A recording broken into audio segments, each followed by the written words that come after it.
Good morning, guys, and welcome out to Revolution. We've got a special guest, Taylor DeSoto, on our show today. And so I'm going to let Taylor just get straight into it. And we're just going to ask him some questions about his life and his ministry. And so maybe, Taylor, we can begin our program, and I'll just ask you a question about who you are, what you do with yourself, what you do with your time. Obviously, you're into Area 51 conspiracy theories, Alex Jones stuff, reptilians. Ruckmanism is just part of that. And so, tell us a bit about yourself. Yeah, when I'm not trying to prove the flat Earth, I spend my time reading the KJV. Yeah, so thanks again for having me on. Apologies for my tardiness. I got the time zones a little messed up. But yeah, Taylor DeSoto here. Just live in Arizona. What do you want me to go into? So I work. I'm vocational, so I work as an IT professional. I've been for the last year. I've been going to Brazilian Jiu-Jitsu every day. So I've been doing that. That's been big. Brought my whole family. We've all been doing that together. And so that's a lot of my time, actually. That's like 3-hour commitment a day between the kids' classes and then the adult class. So getting back into the writing and everything like that has been trying to find time here, trying to find time there. I actually recently just finished writing a book that's promising, maybe working with Pastor Christian McShaffrey to materialize that into something. So I'm on the scene a little bit more withdrawn than I used to be, but I'm still trying to make contributions where I can. No, that's really good. It sounds like you've got an interesting life, a very busy and full life. But in the meanwhile, you've been able to tap into Alex Jones conspiracies, Area 51 type of things, and that's how you became a King James only advocate. And you fit straight into Mark Ward's list of King James only. You are a King James onlyist, and right. So everybody knows that there's a pipeline from Alex Jones to Ruckmanism. So once you start believing in the lizard people and going down in the fifth dimensional DMT aliens or fairies, then you must go into KJV onlyism. It's the only path forward. Once you see the light there, you see the light everywhere. And it's really difficult to deny once you've accepted the basic premise of all of Alex Jones's thoughts. So that's clearly that's how I got here. So yeah, and I got here by microdosing mushrooms. Yep, okay. Yeah, and listen to Joe Rogan, and so yeah. So it's funny because you mentioned that. I think that obviously language it can be used as a bludgeon or it can be used as a tool of healing and truth. And in this conversation in particular, you often see kind of overlap between the way that more progressive narratives, how they use words and deconstructionism. And let's take this word, let's boil it down, let's reconstruct it into what we want it to mean. And then it's used sort of as a weapon. So in the same way that a lot of more nefarious secular plots are kind of carried out, is very similar to how a lot of the mainstream advocates on the kind of the critical text side use language in the very deconstructivistic, modernist, progressive kind of way of utilizing language. And so that's a huge reason why I stick to more philosophical and theological arguments, because I see it more theological than just picking apart textual variation. And I know that you've done a lot of really great work on actually getting into the weeds of textual variation and the history of variation. And that's excellent. That's not my forte at all, because I the way that my mind works, I see things much more theological and abstract, and I feel like that's the kind of the gap that I fill, because there's tons of people like yourself that are doing a lot of like the really nuanced work of looking at individual variants, and we don't need another voice like in that realm, by the way I see it, because that argument is being made by a bunch of people that are doing great work there. So when I jump into the fight, I'm like, okay, well, what can I contribute that's not already being written on? Like, you've written a number of books, and even James Snap. James Snap does a lot of textual variation work, and then while I don't agree with James Snap, his actual analysis is something that I don't have the time to do. So I try to contribute where I think it to be most productive and effective. So No, it's really refreshing to get your point of view. And I guess there's 15 people lining up to do a debate on whether a unicorn is a rhinoceros and all that sort of stuff, which I've sort of found myself stuck in that eternal loop of just doing debates and stuff on that and answering people's questions. But it's refreshing to hear, fresh voices. And when you guys came on the scene with the Agros group in 2019, I remember you came on the scene. I was like, wow, these guys they're onto it. And you guys were just really fresh and new. Yeah. And so just tell us a bit about your education. Like, how were you top of the class, bottom of the class, self-taught? Yeah, so my actual college education is in business, and it was kind of a hybrid degree. So I studied accounting for 4 years, decided I didn't want to be a CPA, moved into a different program that ASU, Arizona State, was offering that was kind of fresh, and it was a new idea that they were doing at the Ivy Leagues, and ASU thought, oh, hey, let's try it out. And it was essentially a research methods degree. So my capstone paper for my senior year was actually writing a paper about how I would write a paper, which is, to some people, sounds extraordinarily boring, but I had to produce 27 pages on how I was driving my sources, how I was going to implement sources, how I got the information. So you basically had to pick a topic that you weren't actually going to write about, but you had to write a paper on how you would write about the topic. And so that was a lot of my senior year at college. I did really well there, but in my freshman and sophomore years, I took Christian studies courses where it's just a load of Bart Ehrman, Elaine Pagels, a lot of the sort of secular side of textual criticism. And that's how I was introduced to the topic way back when I was still 19, 20, 21, is I got kind of a shotgun blast. And it's interesting, at ASU, the Christian studies program was taught by entirely atheists. So my Christian studies teachers one of them was an ex-pastor who had left the church.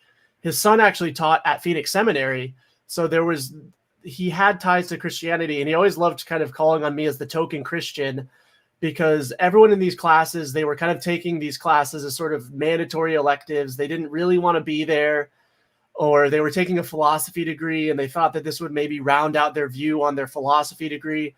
So it ended up being a really good experience, but I was a baby Christian when I was in those classes. I had been a Christian for 2 years when I had started taking those classes. So I had read like a Ravi Zacharias book and was getting thrown into the midst of all these pretty intellectual topics that I was utterly unequipped for. So that's how I was introduced into the topic. And at the time, I didn't even really realize there was a debate over which translation was the best, which underlying Greek and Hebrew text should be used. I just knew that this was kind of the prevailing secular narrative. And then I later came to find out that that narrative wasn't too far removed from what's actually being taught in seminaries. So that was a huge surprise to me. I figured, this is just what the academy is teaching. But in fact, it's not necessarily the same exact narrative, because the Christian perspective will take the Christian critical text perspective takes kind of a different interpretation of the data. But when it comes down to it, they agree on the data itself. And that's obviously very problematic when you're trying to argue for an authentic original text that we have access to today, which, as I see it, is kind of the foundation for any Christian truth claim, is that we have to have something authentic that we can point to and say, hey, this is our truth. And when you're in the business world, so I work in IT, a lot of the times, like even secular people will say, well, what's the Bible for this topic? Or what's the Bible for this source of information? And even casually, people use the term the Bible as a synonym for what is our truth of definitions for this conversation. So we need that. You absolutely need that if we are to make absolute truth claims, which Christianity does. No, that's really good. And so what was your first introduction to, Textus Receptus, King James Version advocacy? So I used to be a James White sycophant. I mean, I watched every Dividing Line. I was really invested in Apologia Studios. I was sort of a presuppositional apologetics onlyist kind of guy. the Christian Reconstructionism, all that stuff. And so and this kind of went alongside with what I had learned at university in the couple of Christian studies classes I had taken.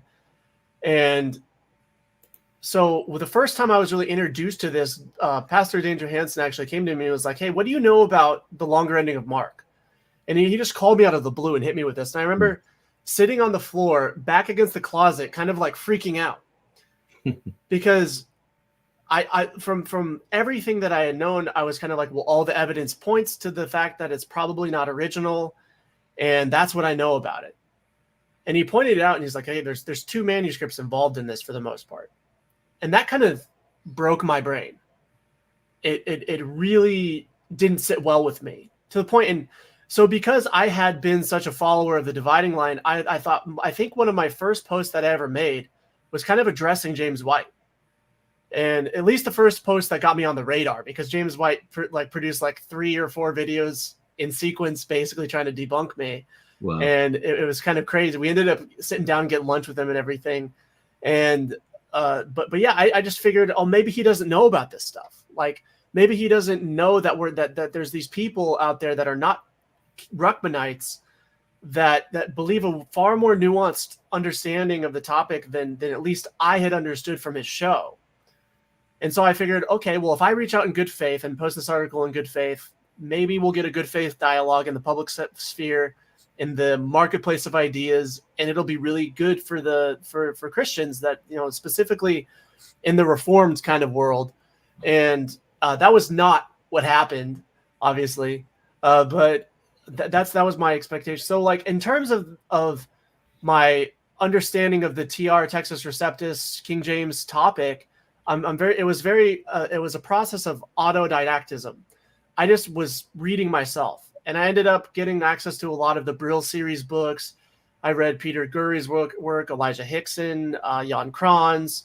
I had already read a lot of Bart Ehrman through my college experience, but reading the text of the New Testament and just going through that process of getting as much information as I could. And at the time, I was one of the only people in the space that had really studied the CBGM.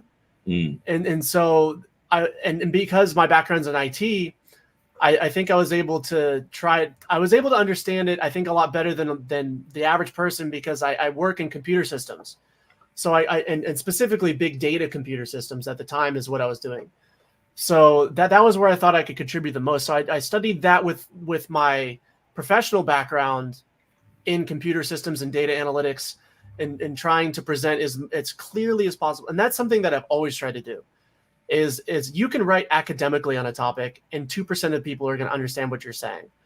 My whole writing style is, how can I get this to as many people in a way that they don't need to know everything about the topic. They don't need to know Hebrew and Greek to understand my writing. They don't need to have access to reading manuscripts to understand what I'm saying.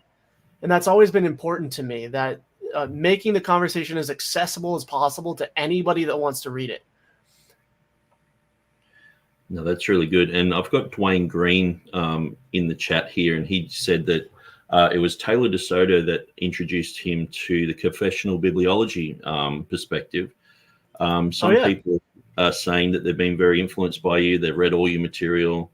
And Casey says, I'll just get this up here. DeSoto needs to be more prominent in the King James Version only sphere. I guess, some people say TR, King James only, whatever. But just very well spoken, plus young and under 200 pounds. And it does look like you've lost a lot of weight there. So how's all that going? It's going well. I lost 50 pounds in the last year. Wow. And that was something that I've always kind of held in a personal conviction, is that we are to steward our bodies to the best of our ability. And I was doing the whole reform thing, beer, cigars, blah, blah, blah. and I wasn't taking care of my body. And so at the time I was just I called them my fat dad walks. I would walk for 30 minutes to an hour a day. And that was how I got my exercise. So what I ended up doing was cut a lot of sugars out, stop drinking alcohol, Started Brazilian Jiu-Jitsu, which I train about 4 to 5 days a week, and I've been doing that for about a year now. So I'm competing in Jiu-Jitsu at about 168 weight class. So that's what I'm doing. I've only competed once, but the plan is to kind of continue doing that, and I've got the whole family signed up, so we all do that together every day. Oh, that's really good. And so you just mentioned that you had an interview with James White. Can you tell us what happened there? And what are some interesting tidbits about you meeting with James White? Yeah, so one thing I'll say about James White is he is exactly the same person on his show as he is in person, right?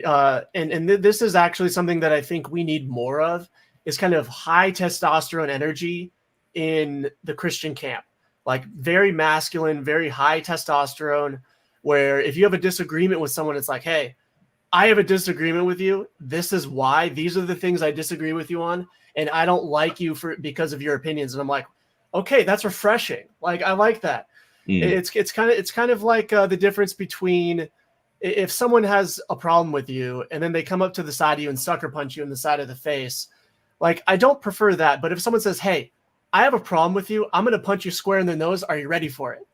And you know, I'm not advocating for violence, obviously, but I'm using it as a metaphor here to say, like, we need more direct communication. And when someone calls you out, be like, hey, I much prefer that to subversive, manipulative kind of thing. And so I can commend James White when he has a problem with someone. He says, hey, you, first name, last name, here's my problem with you. And I can appreciate that. And that was kind of how our lunch went. You know, he said, hey, you know, this is what you guys are doing. My ministry is kind of debate this sort of idea. He said, I'm going to take you apart on the dividing line. Is there anything you want to say before I do it?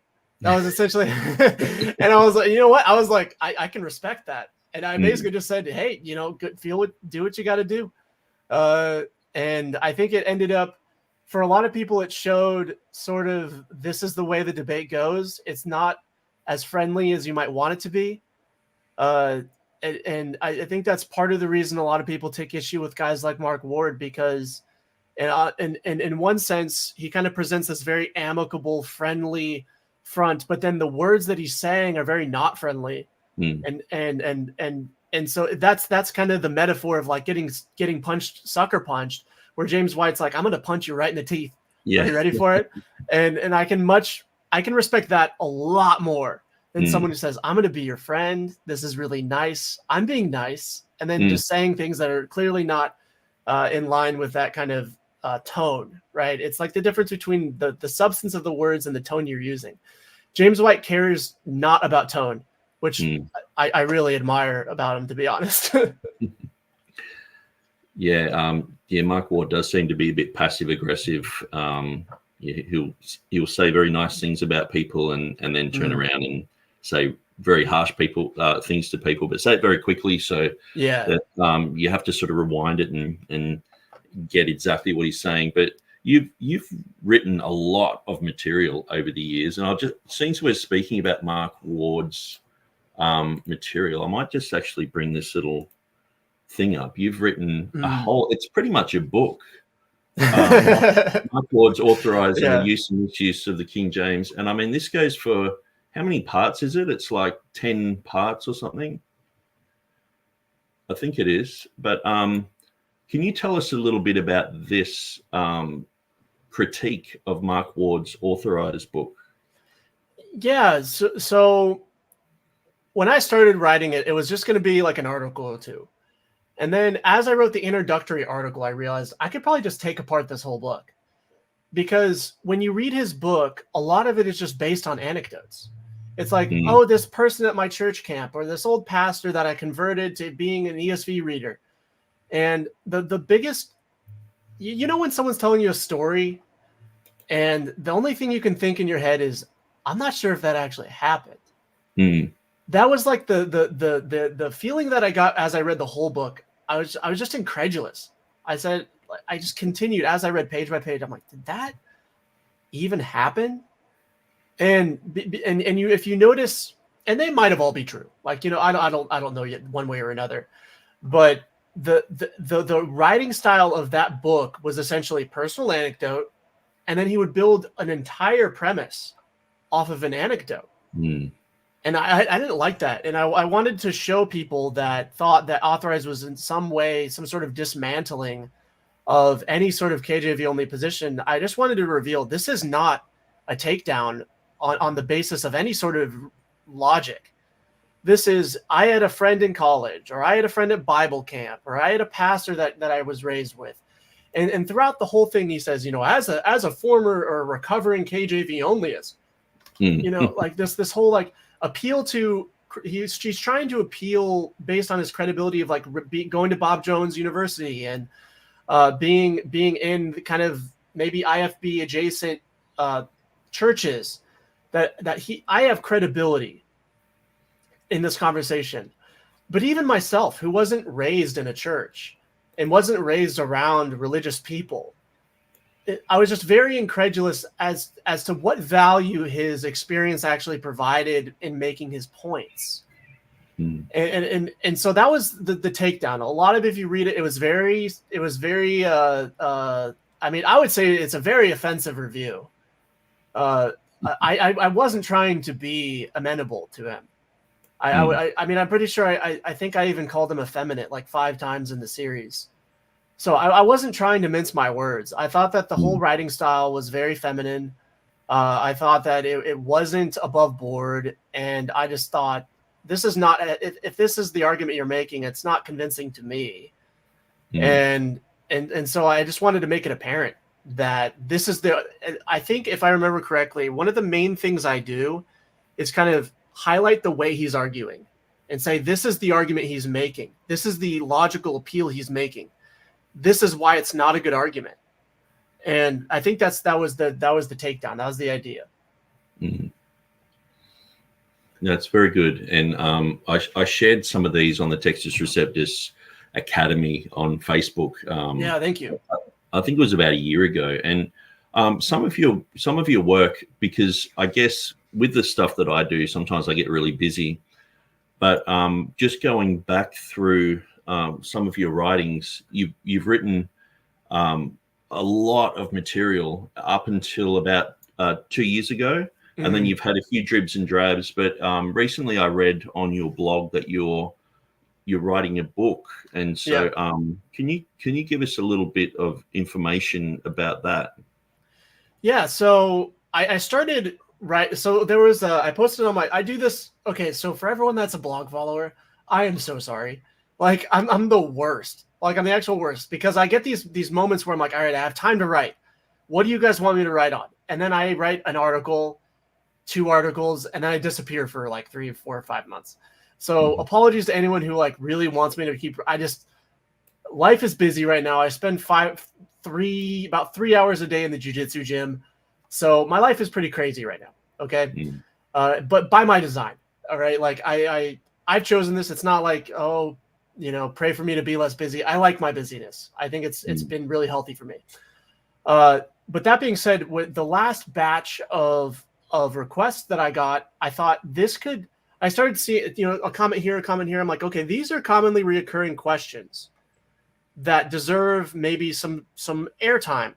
And I've already written about a lot of them, but not directly. Like I'll touch on the topic in this article or that article. And my blog is terribly organized, I admit.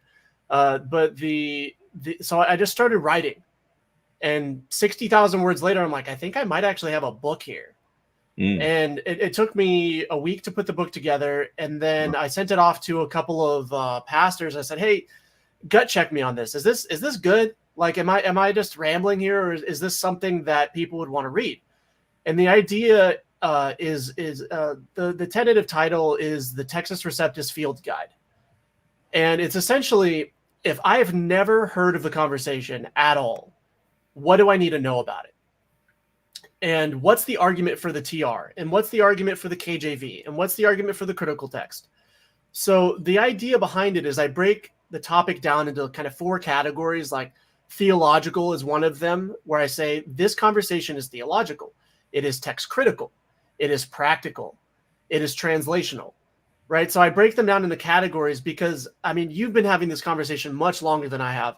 And when someone is kind of being a little snaky in the conversation, and you'll be talking about a textual variant, and they'll start bringing in stuff from other categories. They'll say, but what about this? And what about that? And what about this?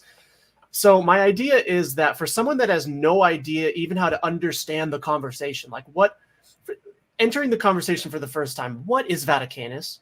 What is Sinaiticus? What are those crazy Latin words? I don't know. And really, I mean, why would someone know what those words are?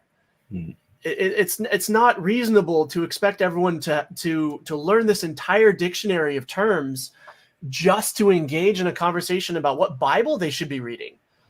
And so to me, I thought that's absurd, that there's such a high barrier to entry just to have the conversation, right?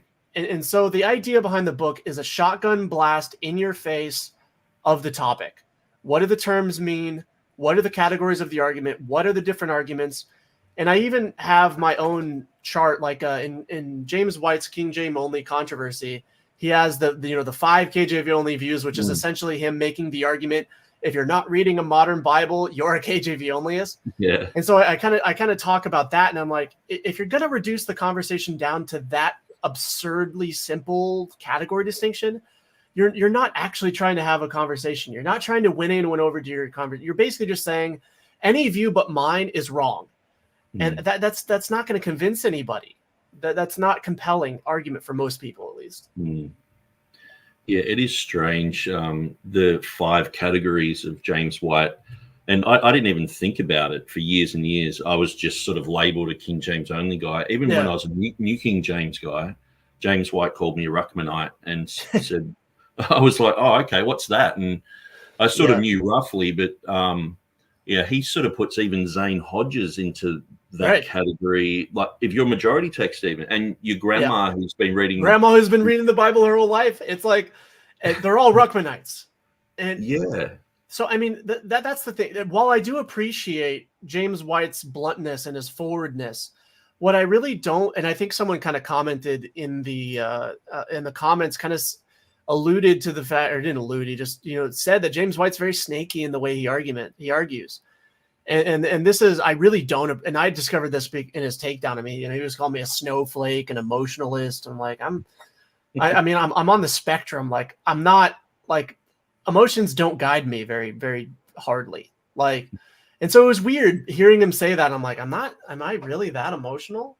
And because I respected him so much, I was doing an internal critique of myself, and I was like, did I write this article out of in an emotional place? And I was like, no, not really at all. And so he'll do these things where, like, his debate tactics are using terms like Ruckmanite to describe everybody, like Zane Hodges but if you were to ask him, do you think Zane Hodges was a Ruckmanite? He'd be like, no, I would never say that. But then in his argumentation, he very subtly implies that that's the case. Like grandma reading the KJV is the same as Ruckman, is the same as Gip, as Kim, as all these guys, is the same as a majority text guy. You're the same as them. I'm the same as them. And I'm sure there's even nuances between our two positions, but it's not fair to both call us Ruckmanites. Like, that's crazy to me. Yeah. Oh, you're a young Earth creationist, so you're a Hovendite. Right. Yeah. Yeah. It's like, so I usually say white man speak with forked tongue.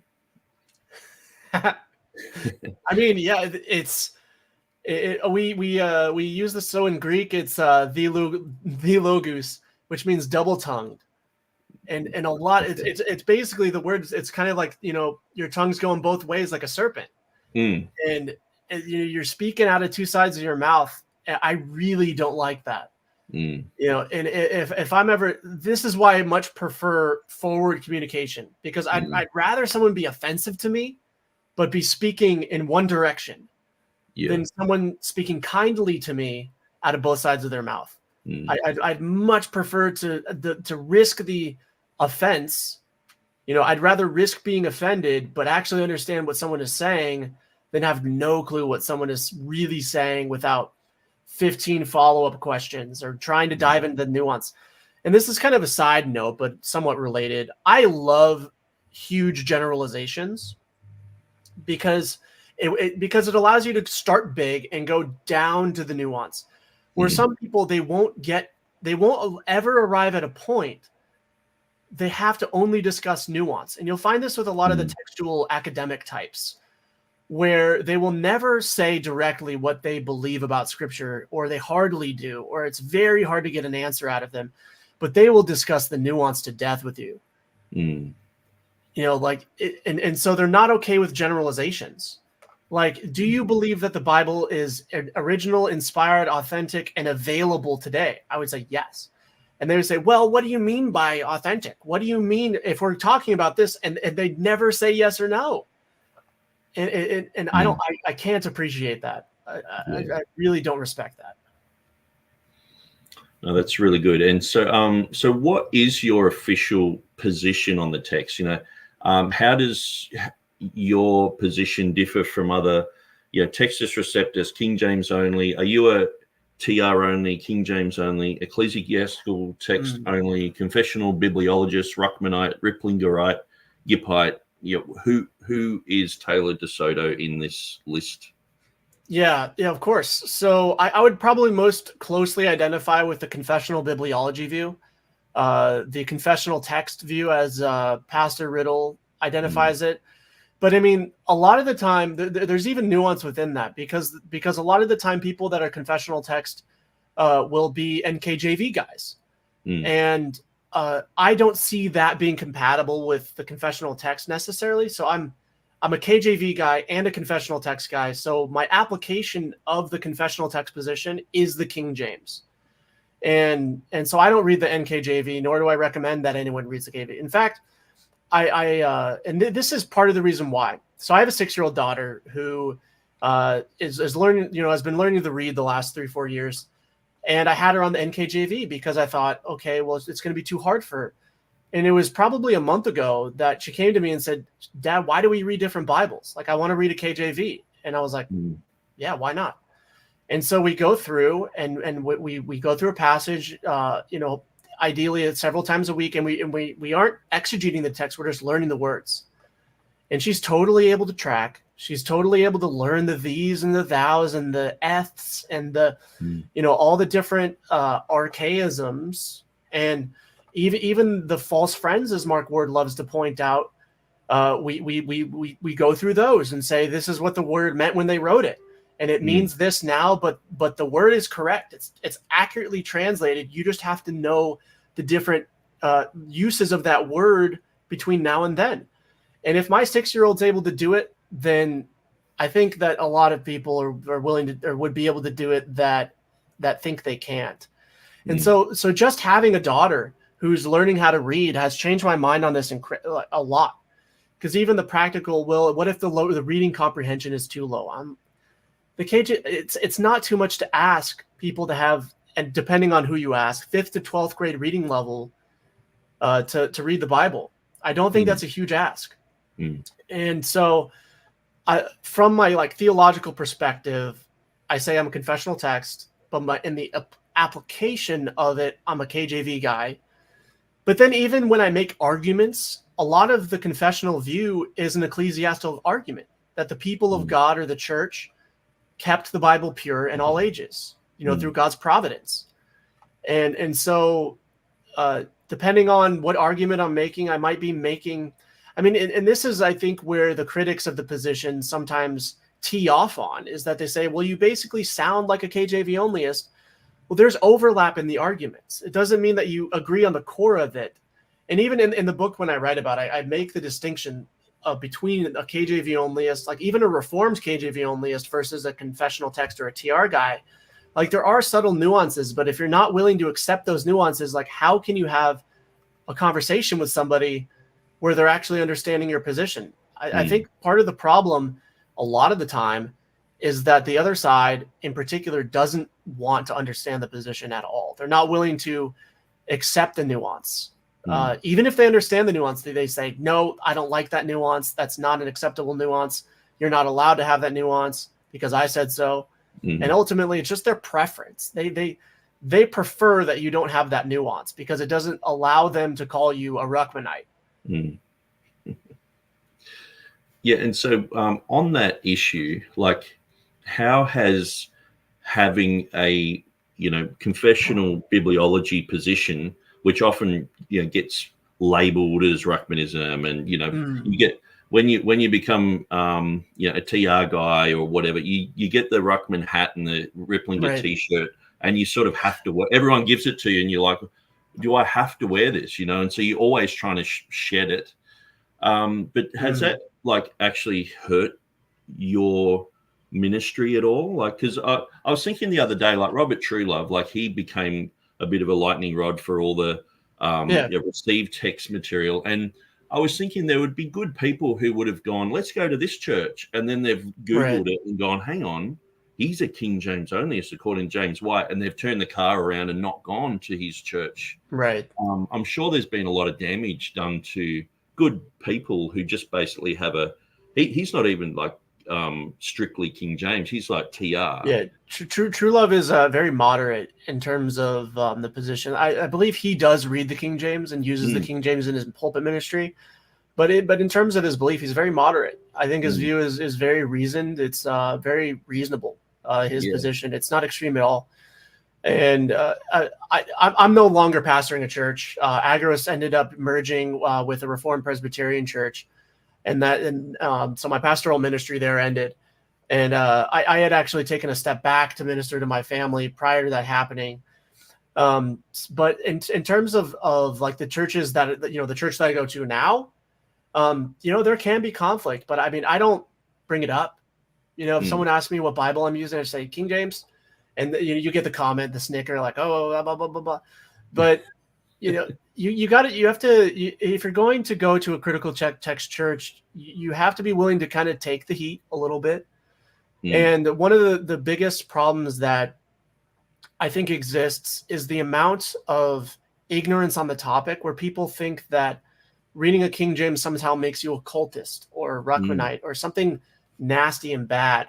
When one of a good example of how this is not true is I had one of my closest friends growing up when we were 16, 17, and just we had just been saved, and he read a King James because he liked poetry, and he adored the English of the King James. He just thought, this is beautifully written, and I'm a poet. Like, he ended up studying English in college, and he had no theological reason for reading the King James other than he liked how beautifully written it was. There's a lot of people like that, where they love the sound of it. They think it sounds like the Bible. To use, I believe Pastor Beakey kind of phrases it that way, where he just says it just sounds like Scripture, right, to a lot of people. And a lot of people have even made the argument that that's the call of the Holy Spirit, right? When you hear Scripture, that just sounds holy. And while a critical text person would never accept that argument, it's in my opinion, that's a good enough argument. If the Lord's voice calls to you out of the King James because it sounds like Scripture, okay, listen to that. Like, what's wrong with that? There shouldn't be anything bad with that. But and I think I did a bit of a study recently on just the word received in the New Testament, and oftentimes they receive the word of God, like in the book of Acts. And I couldn't imagine them receiving the word of God and just going, well, let's get a better translation. They just received what was said. And I think there's just so many translations now. There's so much confusion that I think people are desperate to get back to just one truth. We see so many truths out there, and people are kind of, like, I think with the whole thing with COVID, a lot of people have been asking questions, questioning authority, and I think that's leaked into people questioning the Bible industrial complex, the what's coming down through Munster. Are these guys correct, or are these guys just the same as people trying to enforce you to wear a mask so you don't kill your grandma, sort of thing? Right. Well, it's interesting. We kind of started off the episode in jest, talking about how there's a pipeline between Alex Jones and KJV onlyism, but there is a through line there in that is questioning authority, questioning the narrative. Is it true that the KJV is illegible, that you can't read it, that it's so archaic that it cannot be understood? Is that even true, as Mark Ward would have you believe? Well, read it. Look at it with your own eyes and tell me that this is unintelligible. And that was one of my initial best arguments that I had in support of the KJV, where someone would say, oh, that's written in Old English. I'd post them some Beowulf. I'd say, that's Old English. Here's a KJV, read that. And they're like, oh, well, it's English. Yeah, it's English. And so a lot of people, and then kind of on the other side, in addition to that, there's sort of a questioning of, like you were mentioning, to the sort of intelligentsia class, right? There's the class that said, wear your mask, get a poke, do all these things, and you're going to keep grandma safe. And a lot of people realized, well, there wasn't a whole lot of truth behind that. And there's a whole bunch of other things. There's a number of other things, but COVID was sort of a catalyst, I think, for a lot of people to start questioning the academic class and really wonder, who are these guys in Munster palling around with? Who are their academic cohorts? There's a book called To Cast the First Stone by Jennifer Knust and Tommy Wasserman, which is essentially, the way I see it, is one of the most authoritative works, or is considered one of the most authoritative, at least at the popular level, works on the pericope adulterae now. And they're consulting people that have no business commenting on the Bible. Gender studies professors, women's studies professors, these kinds of people are being consulted on what the church then consumes downstream of how they're to view their Bible. That to me should be questioned as to what are we doing here? Because this is the kind of trick. You get sort of these progressive, modern, deconstructionist, intersectional academics to do analysis on the Bible, and then the Christians kind of take up the slack, and they filter out all the stuff that the church doesn't like, but they keep the bare bones arguments without all the political stuff in it, and then they say, this is what we're supposed to think about this passage in Scripture, filtered in a way that the church can understand it and can digest it. And that to me should be questioned in a huge way. Yeah, and Jennifer Knust has she's been the principal editor of the New Revised Standard Version Reader's Edition, and she is very high up in the LBGT community. That's right. Saying that the Bible doesn't mention anything about homosexuality at all. It doesn't condemn it. It doesn't really talk about it. Just so a same-sex union is fine. And Tommy Wasserman, he admitted on a Bart Ehrman blog that he doesn't believe in a literal hell to Bart Ehrman. Right. I sort of caught that when I was just reading. And so it's strange that James White would be holding this book up, and many people who would be apologists would say, yeah, let's grab this book, when the authors are so questionable, and like you're saying, a lot of their sources are very questionable. Right. But you interviewed or did you talk to Tommy Wasserman, didn't you? Peter Gurry. Peter Gurry, yes. Yeah. Okay. Quickly, before you ask that question, something I really want to point out, look at the price tag of that. Do you think, so let's just say you're introducing someone to this topic, and you say, you want to know everything about the pericope adulterae, right? Just drop $85. Yeah. Can the average person do that for a casual read? No, they can't. And so you go to the Brill Academic Publishing Series. Some of these books are $300-$400. The average Christian, even if they wanted to be informed on this topic, it's prohibitive. Because even the paperback, $62 for a paperback? Yeah. You've got to be kidding me. Yeah. Anyway, continue. I just wanted to point that out, that's really absurd. Really absurd. Very expensive. And I'll just get another slide over here. So this is your interview with Peter Gurry. And so you were able to go to Phoenix Seminary, I think it was, and explain the Textus Receptus position. So this is, I think, 2020 or maybe 2019. Yeah, somewhere in there. So how did you go with that, and what was the outcome of your meeting with Peter Gurry, and what was that like? Yeah, so Peter Gurry, fine gentleman, treated me very respectfully. We got Chick-fil-A, I believe, before or maybe it was after, I forget, when we went and got dinner. We shared a meal. So I was invited by Peter Gurry. He saw that I was in the area. I think he had probably seen one of our podcasts or something like that, and wanted me to do a presentation on the TR. Wow. What I didn't know was that it was going to be interactive. So I had all this material kind of like ready to go in the chamber, and I didn't realize it was going to be interactive. So there's a couple times in the interview where I didn't think I did the best, but it happens. Sometimes you slip up. But I think and we didn't end up, I think, finishing the presentation. I think it ended up because of the interaction. I wasn't able, because I rehearsed it. I made sure that I was at the exact time of the class that I would be able to get through my presentation, and it ended up kind of not going how I wanted it to. But a lot of people saw it and thought that it was a good representation of the conversation. And, but, I'm very critical of myself. So I thought that it went awful, but you're your own worst critic. So. And so how long had you had like a confessional text position? You were only really new, weren't you? Probably 5 minutes, 5 to 7 minutes. I mean, and maybe that was why he brought me on. Maybe he wanted, to take advantage. I mean, I don't know, but maybe it was just purely because I was in the area, but he definitely picked the freshest fruit in the basket to represent the TR position. I think it's brilliant, because I actually thought that you guys had pushed yourself into there and sort of gone, hey, we want to present this. Can we have some of your time?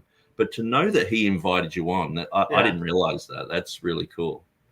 Yeah, I think maybe, I mean, I had taken some shots at James White at that point. I had cannonballed onto the scene, so to speak. And I think that maybe it was just, that's what it was. And I mean, I recorded it. I published it, so that's that's on me, right? But Dana at the time was just like, no, it was great. This should be published. So I'm like, okay, fine, put it out there. And I understand what you're saying about some things that you say, and you don't really want people to look at, and things you think you've done a bad job. I think you did really well. Oh, thank you. Appreciate that.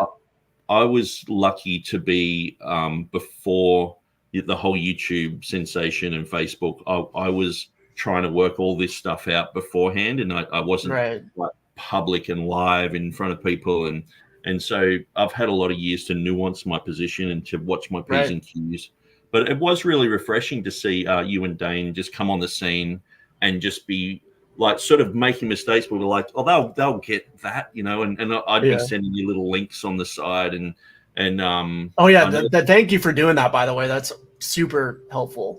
I mean, we needed all the help we could get, to be honest, because I don't even know how it happened, really. I mean, it's such a niche topic, so like you don't expect to be anyone when you put it. And I'm still nobody, but like people read my blog. Like my blog gets a ton of hits still, even though I'm not really writing on it. So like, I mean, my entire goal with this is just I want more people to trust the Bible they read. Like that. That's it. That's the goal. Yeah, absolutely. And so, have you ever talked to Elijah Hixson, or just sort of online? Or I've gone back and forth with him. I think he's in. I'm not sure if he's in England still, but I think back in the time when I was interfacing with him, he was back in England. And I've had a couple of back and forths with him. I think it resulted in him maybe blocking me.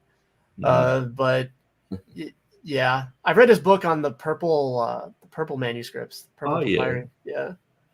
He was kind enough to give me a copy of that because it's pretty expensive. Okay.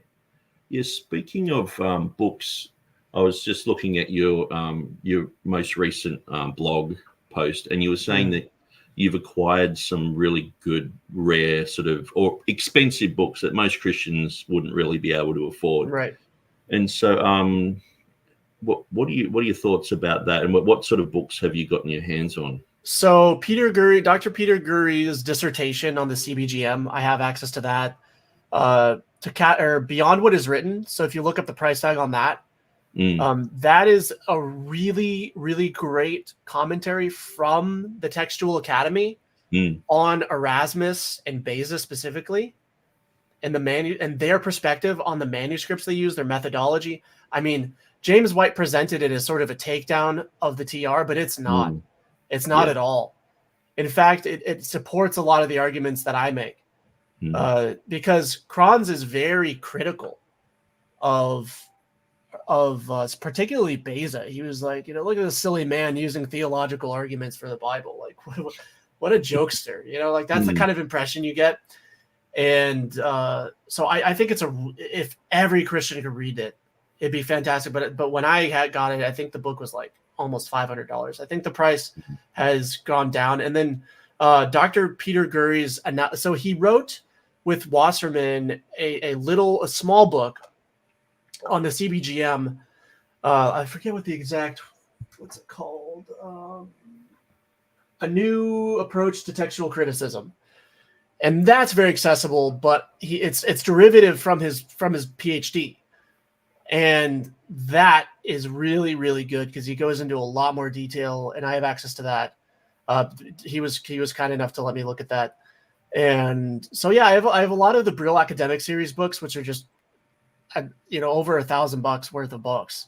And, just a handful of them are over $1,000. So being able to I'm very grateful to have access to those, because then I can distill them, read them, distill them, and put them out there and say, hey, this is what the academics are saying.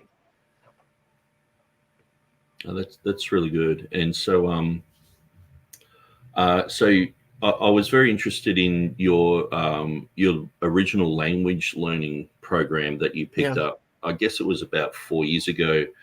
And I noticed you picked up the Alexander Ugalez method of walking and saying the word of God out loud. And you sort of did a video where you're walking and saying the Greek. And and so how's your language learning going? Not great. I mean, I've kind of taken a break from that because I don't need to use it very often. Right now, my family, we're actually learning sign language a little bit. Very fresh into that thing. But I have my Greek flashcards on my desk, but I highly advocate the method. Like, the method is so good. I would go on walks, hour-long walks, and do language learning that way, where I'd be speaking conversational Greek with or audio recording and having that back and forth. They'd say, say this, and then they would say something back to you, and then they'd say this, and you say it back, and you pick it up so fast. And even now, if I were to pop open my Greek New Testament, I probably could do a pretty decent job, at least in John, at least in the places that I'm familiar with. But it is rusty because I haven't been using it. Just like any language, if you stop using it, it's going to go away. But one of the critiques I have of the academy is that they give a lot of seminarians false confidence in their Greek abilities. And I believe Daniel Street did that study of the top 10 New Testament Greek professors in seminaries in the United States, and they couldn't pass a 10-question like second grade level Greek test. Something that was the effect of a child's test. They didn't know words like chair. And so the argument goes a lot of the time, oh, well, these words aren't in the Bible. Well, yeah, the word chair is in the Bible. Like, what are you talking about? And more importantly, what is being advocated for is sort of this atomization of the text in order to read it. You've got to have 6 resources out in front of you. You've got to have your study Bible. You've got to have your lexicon. You've got to have your commentary. You've got to have 3 or 4 different translations just so you can understand what the Bible says. And to me, that's the new chaining the Bible to the pulpit so no one can read it. Your average person, when they get 15, 20 minutes of devotional time, telling them, all right, get your 4 Bibles out, get your study Bible out, get your commentary out, get your lexicons out. Make sure you know how to use a lexicon. I mean, talk about making Bible reading just completely sterile. And I'm not saying that study Bibles are bad. I'm not saying that commentaries are bad. I use study Bibles, I use commentaries, I use all that stuff. But there's a time and a place for that. And there's a time and a place for sitting down with the Word of God and just being alone with it. And you shouldn't have to have 4 Bibles out to do that. Which is why I advocate for the King James. I think if we're going to use one Bible, it needs to be that. Having a common Christian language that we can all share is, I think, so important. It can't be understated. No, that's really good. And so you were also writing out the Greek Textus Receptus. I noticed in one video you were writing it all out. How far did you get with that? I think I got to John. Wow. Yeah, it was a lot of writing. I should probably pick that up again. I should finish the New Testament. It would be a good exercise to get me back into it, because the one thing, part of the reason why I've kind of been lackadaisical in my Greek studies is just I trust my King James. You know, like, because I'm not doing deep, intense Bible studies so much anymore. I'm not preaching anymore. You know, occasionally I'll do some in-depth study, but I did my years of pastoral training. I know what the Bible says, and now I just want to spend time with it. I want to get into it and just re-emphasize the ways that it needs to minister to me. And so this season of my life, at least, it's been about spending time alone with it and not with commentators. I just need to be in it more. And so when you're sitting there and you've got your Greek Textus Receptus next to you and your KJV, it's just one layer removed. And now you're translating and reading instead of just reading and letting the word minister to you. And again, I'll caveat, there's a time and a place for all these different activities, right? And just where I'm at right now, I'd rather spend the time that I have with the Bible with God and not making it an academic exercise. It's been really good for me, to be honest. Yeah, I think it can be a bit of a danger where we're always looking at the Bible as just a sword instead of looking at it as the voice of God for our lives and for our edification. And I've found that I've got to watch that too, because I do a lot of things that have to do with the Bible. And sometimes I'm copying and pasting things and I'm like, do I even know what this scripture says? And so I'll slow down and read it and go, wow, that's really profound. And then, sometimes we can treat the Bible sort of only just as a sword, only just as a defense. But yeah, that's a really good point that you've made. Oh yeah. And I found myself, and part of the reason that I've been doing this for a while without too much commentary help is because when I was writing a lot, it puts you in a dark place.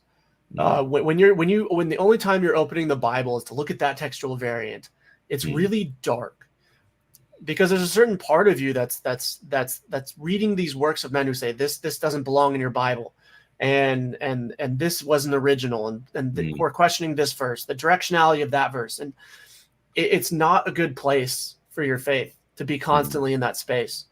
And so the main point of all this study should be an increase in confidence in your Bible. If you're studying and doing all this stuff and participating in the textual discussion, the textual criticism discussion, and it's not bringing you in closer, then you're doing it the wrong way. And this is also a result of debating a lot. Like I think debating calluses you. Like when you're constantly in that debate mode, you become very sharp, because you have to be. You have to be able to pinpoint the errors in the way people are talking. You have to pinpoint arguments. You have to find out when people slip. Let me just tell you, as a married man, that does not work in relationships. If you're constantly in that mode where you're constantly finding the flaw in someone's logic, or the illogical way they're saying something, or the emotional way they're saying something, or their appeal to this or their appeal to that, you are going to have some issues interpersonally. And so being in that constant debate kind of mindset can be really negative elsewhere in your life. And so that's something that I learned about myself. It's like, sometimes you got to take a break and you've got to refocus, recenter, get in the word for the sake of getting in the word, and not with some academic agenda. No, that's really good. And that's saying, when you go out to destroy monsters, make sure that you don't become a monster yourself. That seems to play in with that type of thought. Yeah. I mean, there is that, and that's why not everybody is called to be a voice in a conversation, because it does harden you a lot. Watching one of your heroes of the faith take you down publicly on a podcast, 3 podcasts in a row, it does something to you. We're just like, okay, I'm in a battle now. right? This is not a friendly conversation. This is a spiritual battle, and I need to gird myself up and fight. And if you're in that mode too often, I think it's not great. Some guys can do it and be there and be gentle and kind. I find that I have a hard time turning that off because you're constantly thinking about arguments. I remember I'd be sitting in bed. It'd be 4 a.m. I couldn't fall asleep because I was writing articles in my head, debating fake people in my head. And I'm like, this is not sustainable. And I guess it's like say with the jiu-jitsu stuff, it's like some people can probably get into that and they haven't got the temperament or self-control.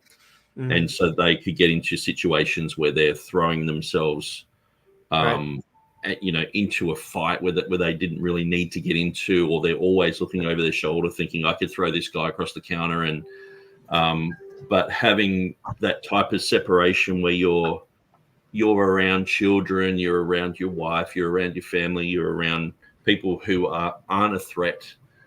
There's love there, there's care there. I think it's very important for everyone to be well-rounded, because I guess some of these people who we're actually coming against have become monsters, and they're in the critical text side, and we are the enemy.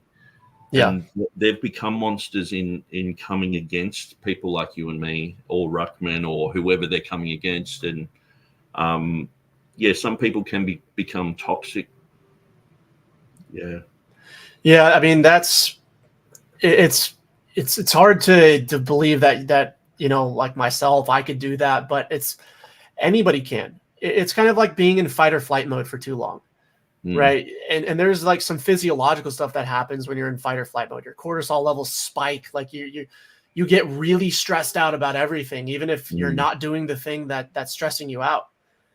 And so you gotta take care of yourself. You gotta be careful. And if you're amped up too much all the time, like you're probably going to start affecting other areas of your life. And it's important. And it's interesting that in this conversation about the Bible, like we're reading the Bible all the time, but if you're not reading the Bible with the purpose of ministering to your soul, you're just as bad off as something. Like, this is an excuse I made to myself. I'm like, well, I spent 5 hours reading the Bible yesterday. I'm good. But no, I was picking apart the Bible. I was looking at textual variants. I was doing all these things. I wasn't actually reading the Bible. But you know how you trick yourself in your head. You say, "Oh, well, I spent time in the Word." It's like not how you should have been spending time in the Word. That's for sure. No, I think that's really good, and it's probably something that a lot of people in this realm aren't really talking about, because we're all encouraged to, pick up our sword and fight. Be like the 300 sort of thing, but the 300 went home. They all died, but the 300 had families. They had a home. They had wives. They had a life. And I think sometimes people can be really unbalanced in their life, but they can be good at one of these things. Right. Or sometimes we can find people who are really the jerks for Jesus, the toxic guys who they're just jerks, but they've got this truth and they're smacking everyone over the head with this truth. Right. But I think what you're saying is really good. There's got to be a balance in everything. Yeah. Well, and then I used to be really against street preaching when I was a young Christian. I thought no one's going to get won over by that. But I realized there's a place for the Jesus jerks, right? Not now. If every Christian was a Jesus jerk, that'd be bad. There's a passage. You win some people over with hellfire and some people over with kindness, essentially, right? Like there's two kinds of methods of bringing people in. Some people need the brimstone. Some people need to be punched square in the face, and other people need to be hugged and gently brought in. And so there's a place, as long as we understand that there's a place for those. Because like I remember when I was at Arizona State, there's this hellfire street preacher that would come and just lay down fire on people. And I remember I'd go to the back end and where people were just all angry and fuming and say, what do you think about what that guy's saying? And then I'd pull them away for a private gospel conversation and win souls to Christ that way. Wow. So like I saw what he was doing. He had just gathered sometimes 100 people, and they're all angry. They're all thinking about the gospel. They have different thoughts. And I'm like, I'm just going to pick away people, little groups of people, 1 person, 2 person, 3 people here. And I'm going to say, hey, like, what are your thoughts on what's going on here? And then I just share the gospel in a kinder way. So we were both serving a purpose, right? He had drawn the crowd and got people thinking of eternal things. And then I was just letting people, I was personalizing it for people, and we were both serving a purpose. So I think there is a place for harsh talk sometimes, specifically if the tone calls for it, right? If someone comes at you and hits you square in the nose, it's like, all right, I'm gonna hit you back. You know, like that's and this is of course in the understanding of like, hey, we're men here, and we're both engaging in mutual combat, and we're both agreeing to this. The problem is like when someone doesn't agree to the mutual combat and you're just sucker punching them. Like sometimes James White has a tendency to do this at times. He'll pick someone with like 50. I think I had 300 subscribers on YouTube when he went after me, and I was like, whoa, that's crazy. Yeah, I think that's probably one thing we've had in common. We've been on James White's radar, and it's quite an intimidating thing. But I think once you overcome that, you're sort of like, well, I can overcome anything. And and just watching your videos with like what you were doing back in the day. So I'll just finish up this Greek section because I have a little bit on that. Yeah, of course. So, you were doing Duolingo. How is that going? Or have you sort of dropped that off? Or oh yeah, I mean, I wish I had if I had stuck with Greek, I'd be fluent conversationally by now. Right. Okay. Yeah. But I've dropped almost all of it. Just where I was in my walk at the time, I needed to work on some stuff, and so I dropped almost all of the academic stuff. All of that. I took a hiatus and like properly stepped back. And you know, maybe but I add the method itself is golden. So a combination of, I think it's safe to say that you need to hear a language, speak the language, you need to write the language, and you need to read the language to truly understand a language. So every day you need to write something, you need to compose something in that language. And this is on top of like getting new vocabulary, but you will pick up the more words, the higher your vocabulary, the more you can learn more vocabulary by just reading books.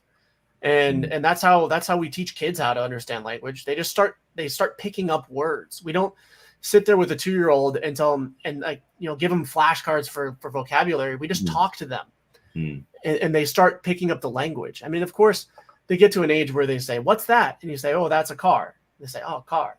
Right. So there is a fair bit of that, but it's more organic. And that is just such a better way to learn language. I don't think that you can properly learn a language by diagramming sentences and memorizing 1,000 vocabulary words. Like, I just think that's an absurd proposition. Yeah. And I guess because I've just rewatched a whole bunch of your earlier videos, I've been inspired to where my mind was at, like even 4 or 5 years ago, when you were doing Athanase. Oh, yeah.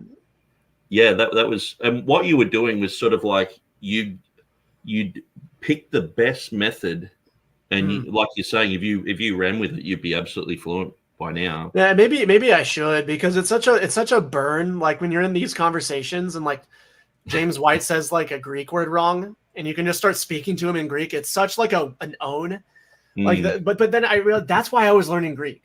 Yeah, and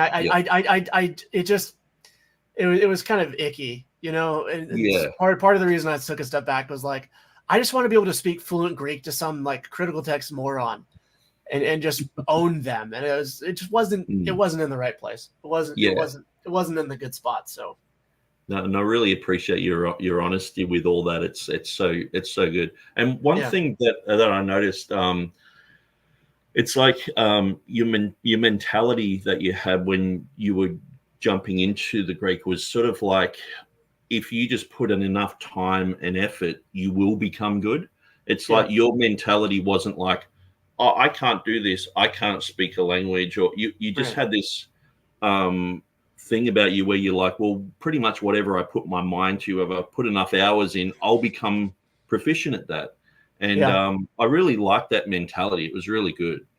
I'm a huge fan of, what they kind of call growth mindset, right? So if you want to set your mind to something, you're at least going to be better tomorrow than you were yesterday, right? As long as you're putting hours and you're making meaningful, if you have a meaningful approach to something, you're going to be making progress, whether that be with your fitness goals, your health, your relationships, your knowledge of the Bible. Like, just pick something. If you do something 15 minutes more a day than you did yesterday, by the end of the month, by the end of the quarter, by the end of the year, you're going to show some signs that you're better than you were before.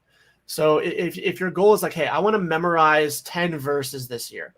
Okay, that's a verse a month. And let's just say we're in it for the long haul and we plan on being Christians till the day we die, which I am. If you memorize 10 verses, let's do 12 a verse a month for 5 years, that's 60 verses memorized. That's so doable for the majority of people. So I mean, but they're especially in the conversation as it pertains to textual criticism and Greek in particular and language learning, a lot of people give the impression that, hey, Greek is a dead language. It's very difficult to learn. No one speaks it today. It kind of makes people balk and say, well, I could never learn that. My pastor is so smart for learning this language.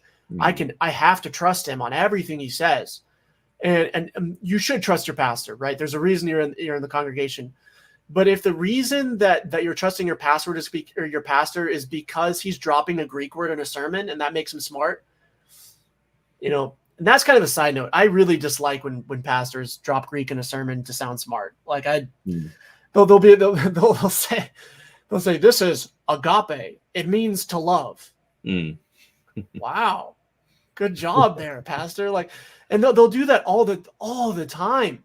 Say, for God so loved the world, agape, which just means for God so loved the world. It's like, you didn't even make a point out of the Greek. You just wanted to show everyone that you spoke Greek. Like, you're absurd. And that's 99% of the time I hear pastors quote the Greek. It's because they want people to know that they can quote the Greek. That's it. And I don't like it. It's very haughty. It's very haughty. Yeah, it is. It's true. And I think a lot of people out there are feeling that sting when you're saying that, because oftentimes, like you're saying, sometimes where it can be a bit like World Wrestling Federation or WWE. You sort of got these text critics guys flexing their muscles, but a lot of it's fake. And even Bart Ehrman just came out with that beautiful story about how he basically can't read Greek fluently, but he just uses dictionaries, fumbles his way through the words. And he said, like most text critics, so most of these guys can't read Greek. They're not as fluent as they make out, but they're like World Wrestling Federation guys. They're flexing their muscles. They're throwing their friends over the rails, but a lot of it's fake. Which should give us two thoughts. The first one is a lot of respect for the KJV translators who were fluent in the Greek translation teams were fluent, and not just Greek, but a lot of languages. So that's one thing we need to know. The people that translated the King James actually knew what they were reading. The second thing is the translation committees today know Greek about the same level or worse than Bart Ehrman, than any other academic. They know how to use lexicons. Yeah. And just let that sit there for a second. Like, think about what that means about, and this is the thing about language. The definition of a word changes in the context of the sentence, no matter what language you're speaking. There's a certain level that context informs the meaning of a phrase. This is especially true in English. We have so much colloquial use of words that are so far beyond their lexical definition that you can only learn it by hearing it in the context that it was said. And the same goes for any language. This is why I don't like, this is very, very, very dangerous. When someone figures out that lexicons exist for the first time, and they go in their lexicon and they say, oh, well, that word has 15 different meanings. So this sentence could mean 15 different things. And then they make the sentence mean whatever one they like the best out of those 15 different definitions. And now you've changed the meaning of a sentence in a way that completely misrepresents what was originally being said. No, and that's really good. Like I was thinking the other day about the word running, like running for president doesn't have anything to do with running. Yeah, right. Jogging. But Yeah. it's so many English words, unless you have the proper context and you understand the usage of that term. Right. We wouldn't even think twice about someone saying, I'm running for office, I'm running for Congress. Right. But to my wife speaks Urdu, Hindi, right. Punjabi, and several languages. And oftentimes we're chatting about language. And so I'm sort of given the opportunity to sort of think, like put myself in her shoes and go, well, how would she view this word? And every now and then I'm like, oh, they didn't mean some people would say things that can be quite offensive. They seem offensive, like, oh, I don't care about this, but it doesn't mean you don't care about someone. Yeah. Or it's like, oh no, I don't care what the weather's going to be like today. It seems like people are just going, I don't care about anything, sort of thing. I'm nihilistic, like whatever the thing. That's it. Yeah. Well, and there's a John MacArthur joke in there because he said that he goes glide. Running means glide. Do you remember that clip? It was John MacArthur absolutely murdering the Greek. But anyway, beside the point. What I think is really interesting is when you talk to people that know multiple languages, their perspective, like they look at the way that we teach language in America, and they're like, what are you guys doing? Like, you guys this is not how you learn language, especially in Europe. Sometimes people just standard know 3-4 languages. So they understand language acquisition really well. And they're sitting there and they look at the seminarians, like people that are polyglots, they are learning language way differently. And for those that don't know, polyglot just means multiple language. You know a lot of languages. And so the people that actually are conversational in a lot of languages do not learn language like we teach in our schools. And that's important to understand. The people that actually can do it don't do it the way we do it. Yeah, and it's very interesting. It seems like the seminaries are a little bit behind just the real world, the reality of. It would be great if everyone just sort of, if they were learning Greek, just did a modern Greek course and learnt modern Greek and sort of went back from there. Probably rather than, trying to learn something that you can't speak every day. Right. Because it's so discouraging. You learn all these words and everything, but you've got nowhere to use them except in your mind. And it's like learning Ugaritic or something like that. If you're not going to use it, you're just going to forget it. It's just going to flood out of you. But if you learn a living language where you can hear it, you can listen to the radio or listen to songs and they're saying the words that it's so much more encouraging than something that is considered a dead language. Yeah. Oh yeah, I mean that's why when you're learning language, you have to do it with people. Like. This sounds crazy, but learning language shouldn't be an individual thing. And why is that? Because you don't use language alone, right? Language, by its purpose, is meant to communicate with other people. So believe it or not, God designed this brain of ours. So it kind of makes sense that the best way to learn a language is with other people, because that's why we have language. So it's just thought. Yeah, and absolutely. And it seems like the more I dig into the life of people like Beza and Stephanus and especially Erasmus. Erasmus was considered the greatest Latin grammarian, and he spent a lot of time with Aldus Manutius, the guy who sort of saved civilization by printing so many Greek books. And he lived with him for like 9 months and was a proofreader in his print shop. So these guys were around Greek people, learning from Greek people. Erasmus in Venice, he had a lot of Greeks around him.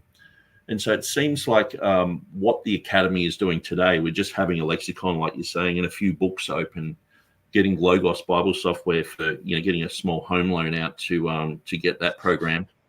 Right. It's not really going to help that much, but immersing yourself in the language is going to really, really help. Yeah. Agreed. Yeah, and so just on the topic of Erasmus and Beza and Stephanus, so do you feel that they were doing the same thing as modern day textual criticism? No. Erasmus more so than Beza and Stephanus, for sure. Erasmus took a more humanist kind of perspective on the text in the way that he compiled it. I think that's probably why 1 John 5:7 wasn't in his first couple of editions. But you take a look at Beza, like this is why I controversially say I don't consider Erasmus's copies the TR. Kind of tongue in cheek to get a response. Like, because a lot of the time you have guys like James White who say the TR is Erasmus, which is not true. While the first TR and the last TR kind of in that tradition are so similar, like it's not even comparable to a modern critical text comparative, right? But at the same time, if you want to categorize one of the editions, like Stephanus Beza is a much more representative text. And you look at Jan Kron's work beyond what is written, Beza did things like take into consideration what the people of God believed. And so, I mean, I think that's probably why in Erasmus's third edition, the Comma Ioanneum makes its way in there, because there was so much protest. Like, how could you possibly print a Bible without 1 John 5:7 in it? Which actually tells you a lot about the time. Whether or not we have a lot of manuscripts from that time with that text in it, the people of God said, why isn't this in here? Which means that they were accustomed to seeing it in there. So that's an important thing to note. And the sad thing is, like, from like a common sense perspective, like you'd be like, oh yeah, that follows. But from a critical text perspective, it's very materialistic. And if I can't see the evidence, I mean, it shares in atheism the same kind of approach to knowledge. If I can't see it in front of my face, it doesn't exist. Yeah. It's one of the interesting things, because you probably know about my Revelation 16:5 studies and things like that. Yeah, I've read your book on it. Okay, and Jeff Riddle took that a little bit further after I published the book, and he retranslated the Latin there of Theodore Beza, and it proved that Theodore Beza was saying that he had an ancient manuscript, and with the reading. And so when I bring that up with people, oftentimes their first reaction is, well, where's that manuscript today?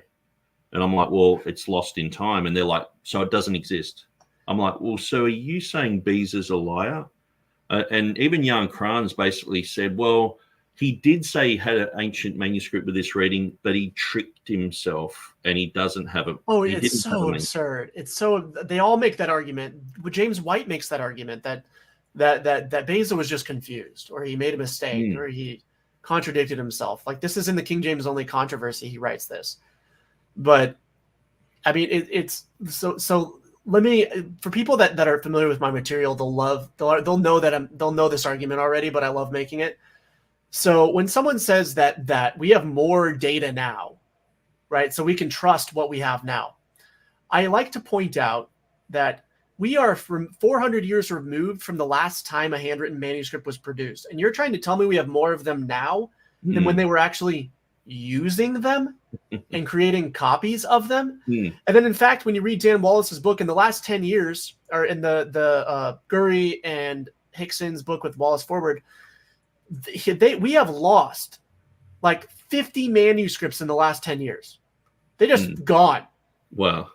So, because he does that project where he goes and digitizes all the manuscripts. So he'll show up to a university or a library or wherever they're being stored, and you say, hey, can you point me to the manuscripts? And they say, well, this one's over here in this trash bin. No, just kidding. They say, we don't know where it is. So this is not an uncommon thing. So like the fact, like, what if, so like, let's just propose a hypothetical, and I'm not using this necessarily as an argument, but what if in those 50 manuscripts, perhaps was a really early copy of 1 John with 5:7 in it? Like, but then extrapolate that all the war. So James White loves to parade this argument out, that the amount of, so when he's arguing in favor of the preservation of the text, he says, despite all of the wars, despite all of the bombings and the fires and all the manuscripts destroyed, we still have the Bible. It's like, So perhaps of all the thousands, if not hundreds of thousands of manuscripts destroyed, perhaps could there have been a manuscript that represented the text that everyone believed to be the Bible? 100%. 100%. And this is why the confessional argument is so strong. Because at the time when they were still using these manuscripts, everyone said, yeah, this is what's in them. So, but then it's a lot. It's very arrogant to say that now, because we have a computer in our pocket, we know more. Like, yeah, for sure. For sure, we definitely know more. I mean, this society can barely figure out, the difference between a man and a woman. Like, what do you mean we know more right now? We're the most educated we've ever been, and simultaneously the dumbest we've ever been. Like, seriously. That's so good. That's gold. Yeah, and that whole chronological snobbery, we see that. Yeah. Where I think it was Dan Wallace said that in World War II alone, we lost 1 million biblical documents. And so obviously we're leaking out documents. The manuscripts are falling to pieces. Yeah. Things that they had 500 years ago are just simply not around. And so, yeah, I think that it's a very strong argument. And it seems from all my studies and looking at, say, what Mark Ward says and Elijah Hixson and others, it seems that they think the doctrines have been preserved and the manuscripts have been preserved, but we believe that the words have been preserved. So that seems to be the main difference. So this is and I make this argument in my book, but this is really important to understand. And I have yet to have a critical text advocate explain how this works. So they say that the ideas or the doctrines have been preserved in the manuscript tradition. That is the view that they hold. However, how are ideas communicated? What's the vehicle in which ideas or doctrines are transported? Words. So if words change, and assuming that these are not just like synonyms, like all of our, if all of our textual variation was just synonyms, like they just used a synonym here, then okay, maybe you could debunk what I'm about to say. But they're not. They're not. Anyone who's taken a look at Vaticanus or Sinaiticus knows they're not just synonyms where these differences occur, which tells you that the idea being transported has in fact material changed. So what they're actually saying is a theological claim, and what they are saying is the ideas or doctrines cannot change. That is their belief. It's not that they haven't. It's that in order for them to still have a Bible, the ideas cannot possibly change no matter how much material changes there are to the text. It still means the same thing. And the crazy thing is, none of them on their side has ever proven that. Like, you want to take, like, just take the longer ending of Mark, as they call it. Take that out. There's a lot of stuff. There's a lot of implications when you do that. And in fact, if you look at a lot of the sort of culty kind of Christian movements that have come about throughout the ages, a lot of them prefer texts that have text removed because they can support Arianism. They can support all sorts of different doctrines that I personally disagree with, as would be Christianity. And this is how they do it. They remove the verses, and if they call it the expansion of piety principle. For the audience, I mean, your audience might be super, like, way more informed than my audience, but the expansion of piety is essentially that over the years they expanded upon Jesus' divinity such to make him look more like God throughout the ages in the manuscript tradition. So the critical text, by definition, because of this principle, is going to have a less divine or less pious Jesus. So why might that be the favorited text of someone who wants to go against Christian orthodoxy? Right? It's pretty straightforward. So the problem with this idea that the doctrines cannot change is that it's simply not true. And anybody who does a comparative analysis of the variation, the significant variation that exists, knows that it's not true. No, that's really good. And so Yeah, I just sort of throw it out there that we've gone for an hour and a half, and I'm open to go forever. But I understand that you have a life and you have a wife and children and stuff like that, and so if you do have to bail, that's fine. But I've got a few other questions if you want to continue on. Yeah, sure. If you've got more questions, I can hang out for another 30 minutes or so. Yeah, cool.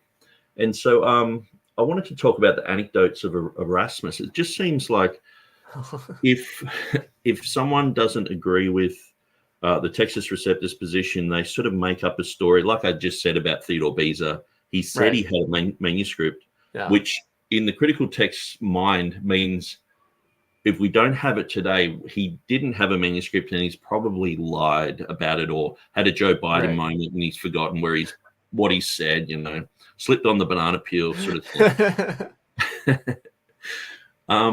So what are your thoughts about these anecdotes? It's just the rash wager, the rush to print type of thing. What are your thoughts on that?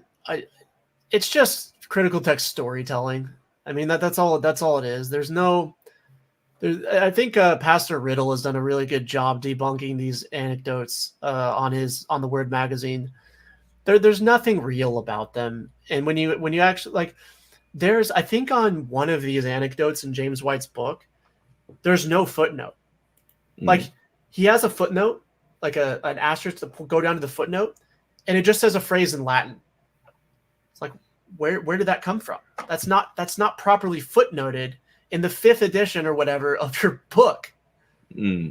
So you'll find a lot of this. And for example, I think what's in specific with it was either the rash wager or the rush to print.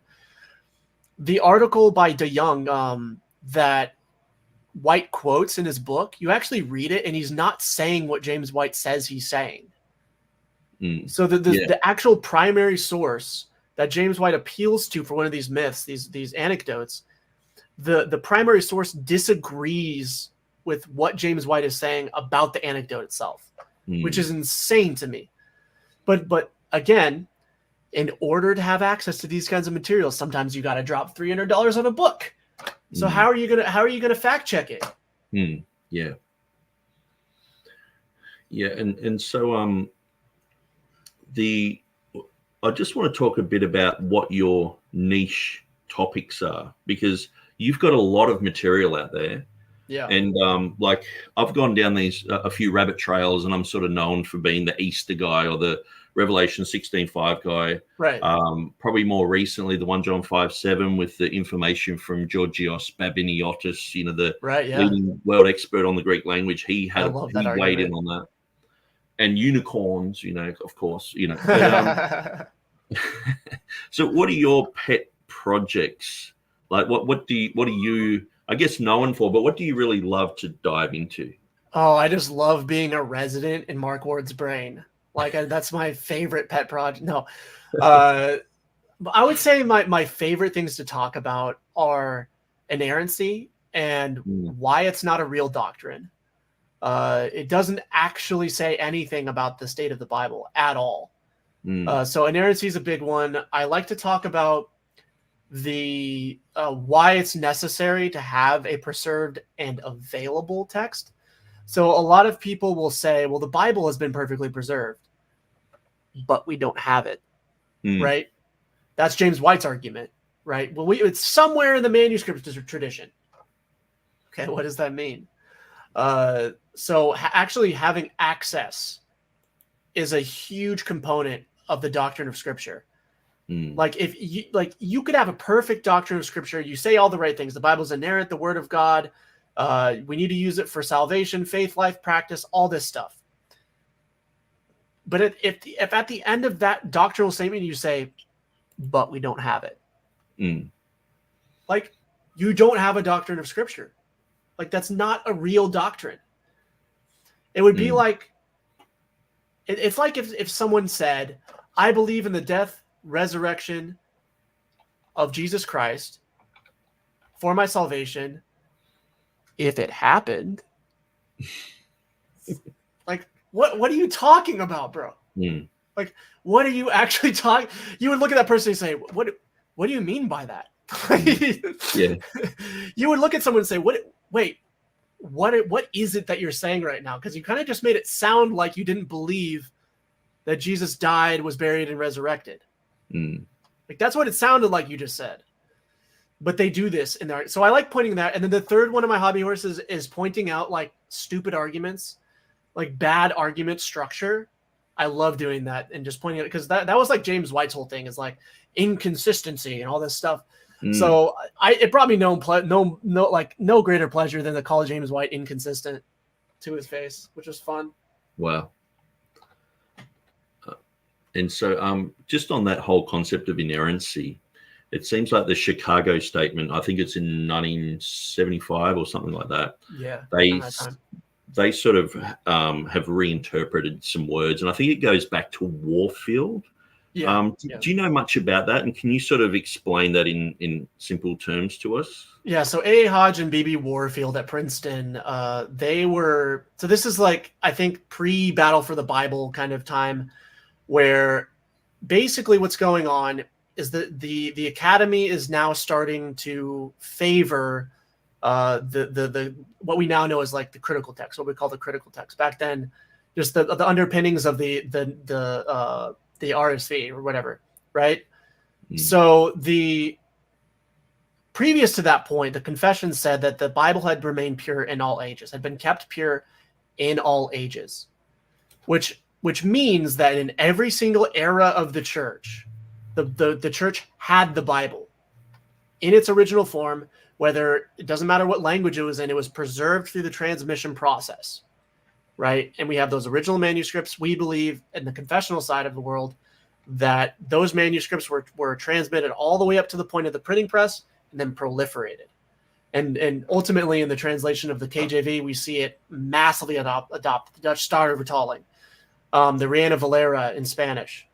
So so this is what happened in real life. That's what happened. And the whole world became Christian essentially as a result of this. Like really, like the whole world became Christian as a result of this. People learned how to read because of this. Like in a lot of ways, the world became enlightened. And then that, we saw that kind of happen. But so the Warfield, who in all reality is one of the greatest Protestant theologians in modernity, was wrestling with this idea of this new Bible, this new manuscript evidence.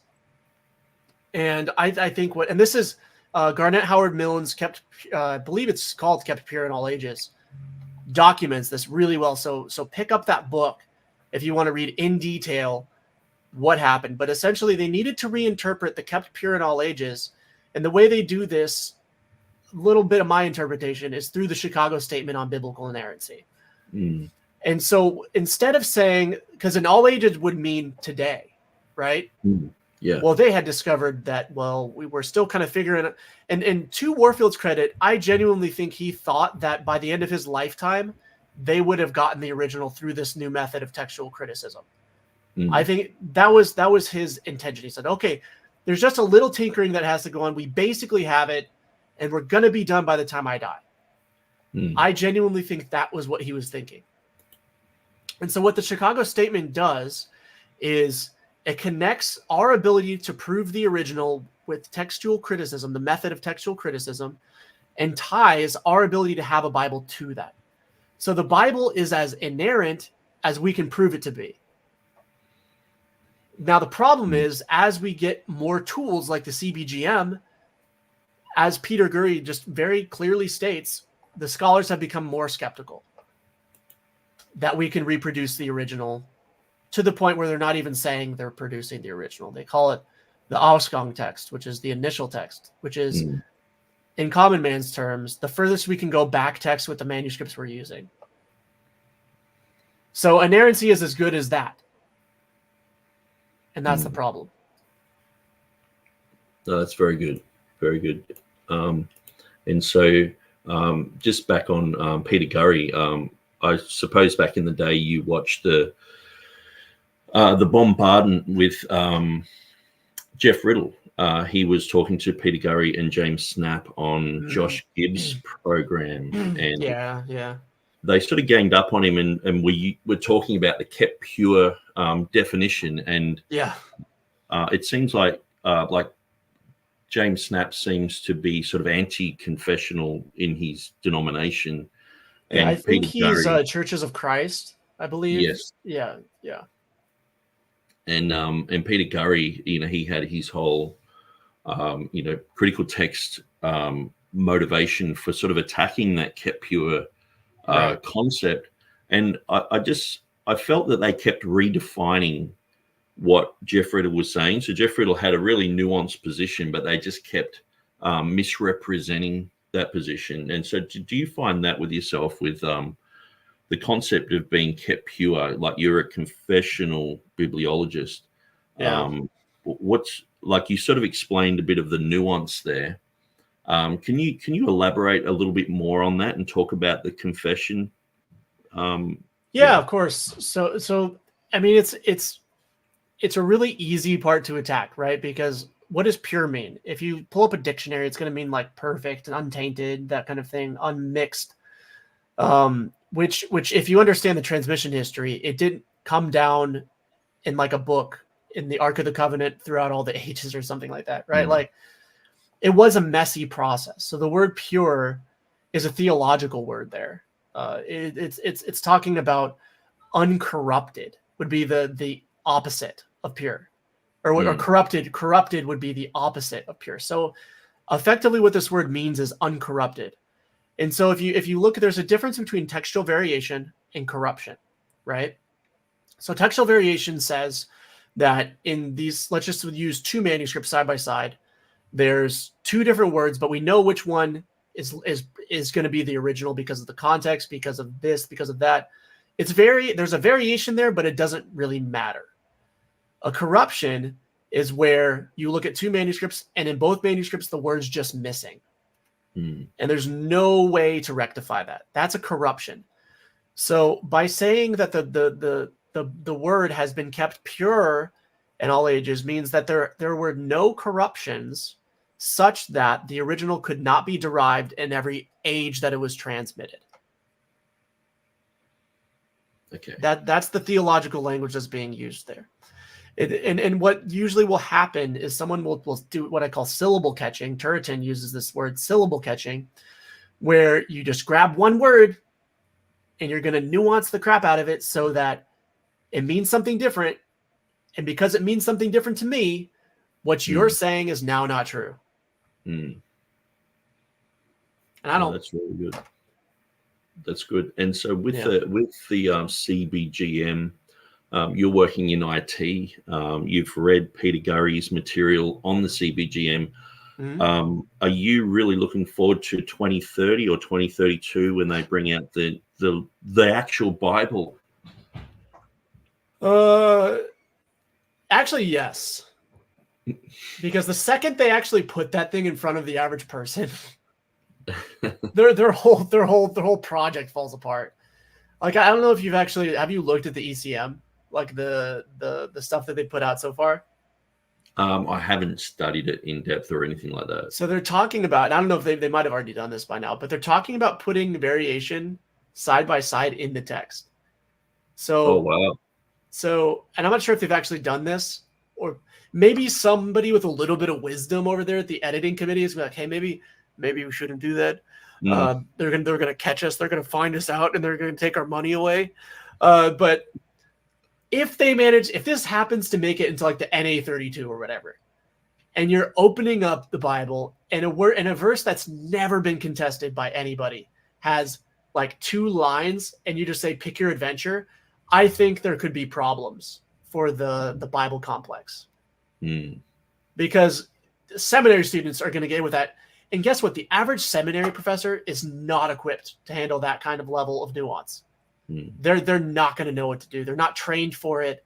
The only people that understand why they did that is there's 7 guys right now. The group is really that small. Wow. Of people that are actually communicating these ideas to people. It's like Dirk Youngkind, Elijah Hixson, Peter Gurry, Dan Wallace, and then a lot of the guys like DC Parker's retired, Bart Ehrman's kind of retiring. Like there's all the old school guys are either dead or retired. And this new wave of guys, like, I don't think they've got the chops to manage this. That's why they're working with like Lifeway and Mark Ward and all these like popular level, right? Like publishing houses, I think, is because they need to popularize this before that NA32 comes out. Because that hits the seminaries and people realize there's two verses and just pick your adventure and there's not an answer as to what's what. Okay, which verse are you going to exegete, Pastor?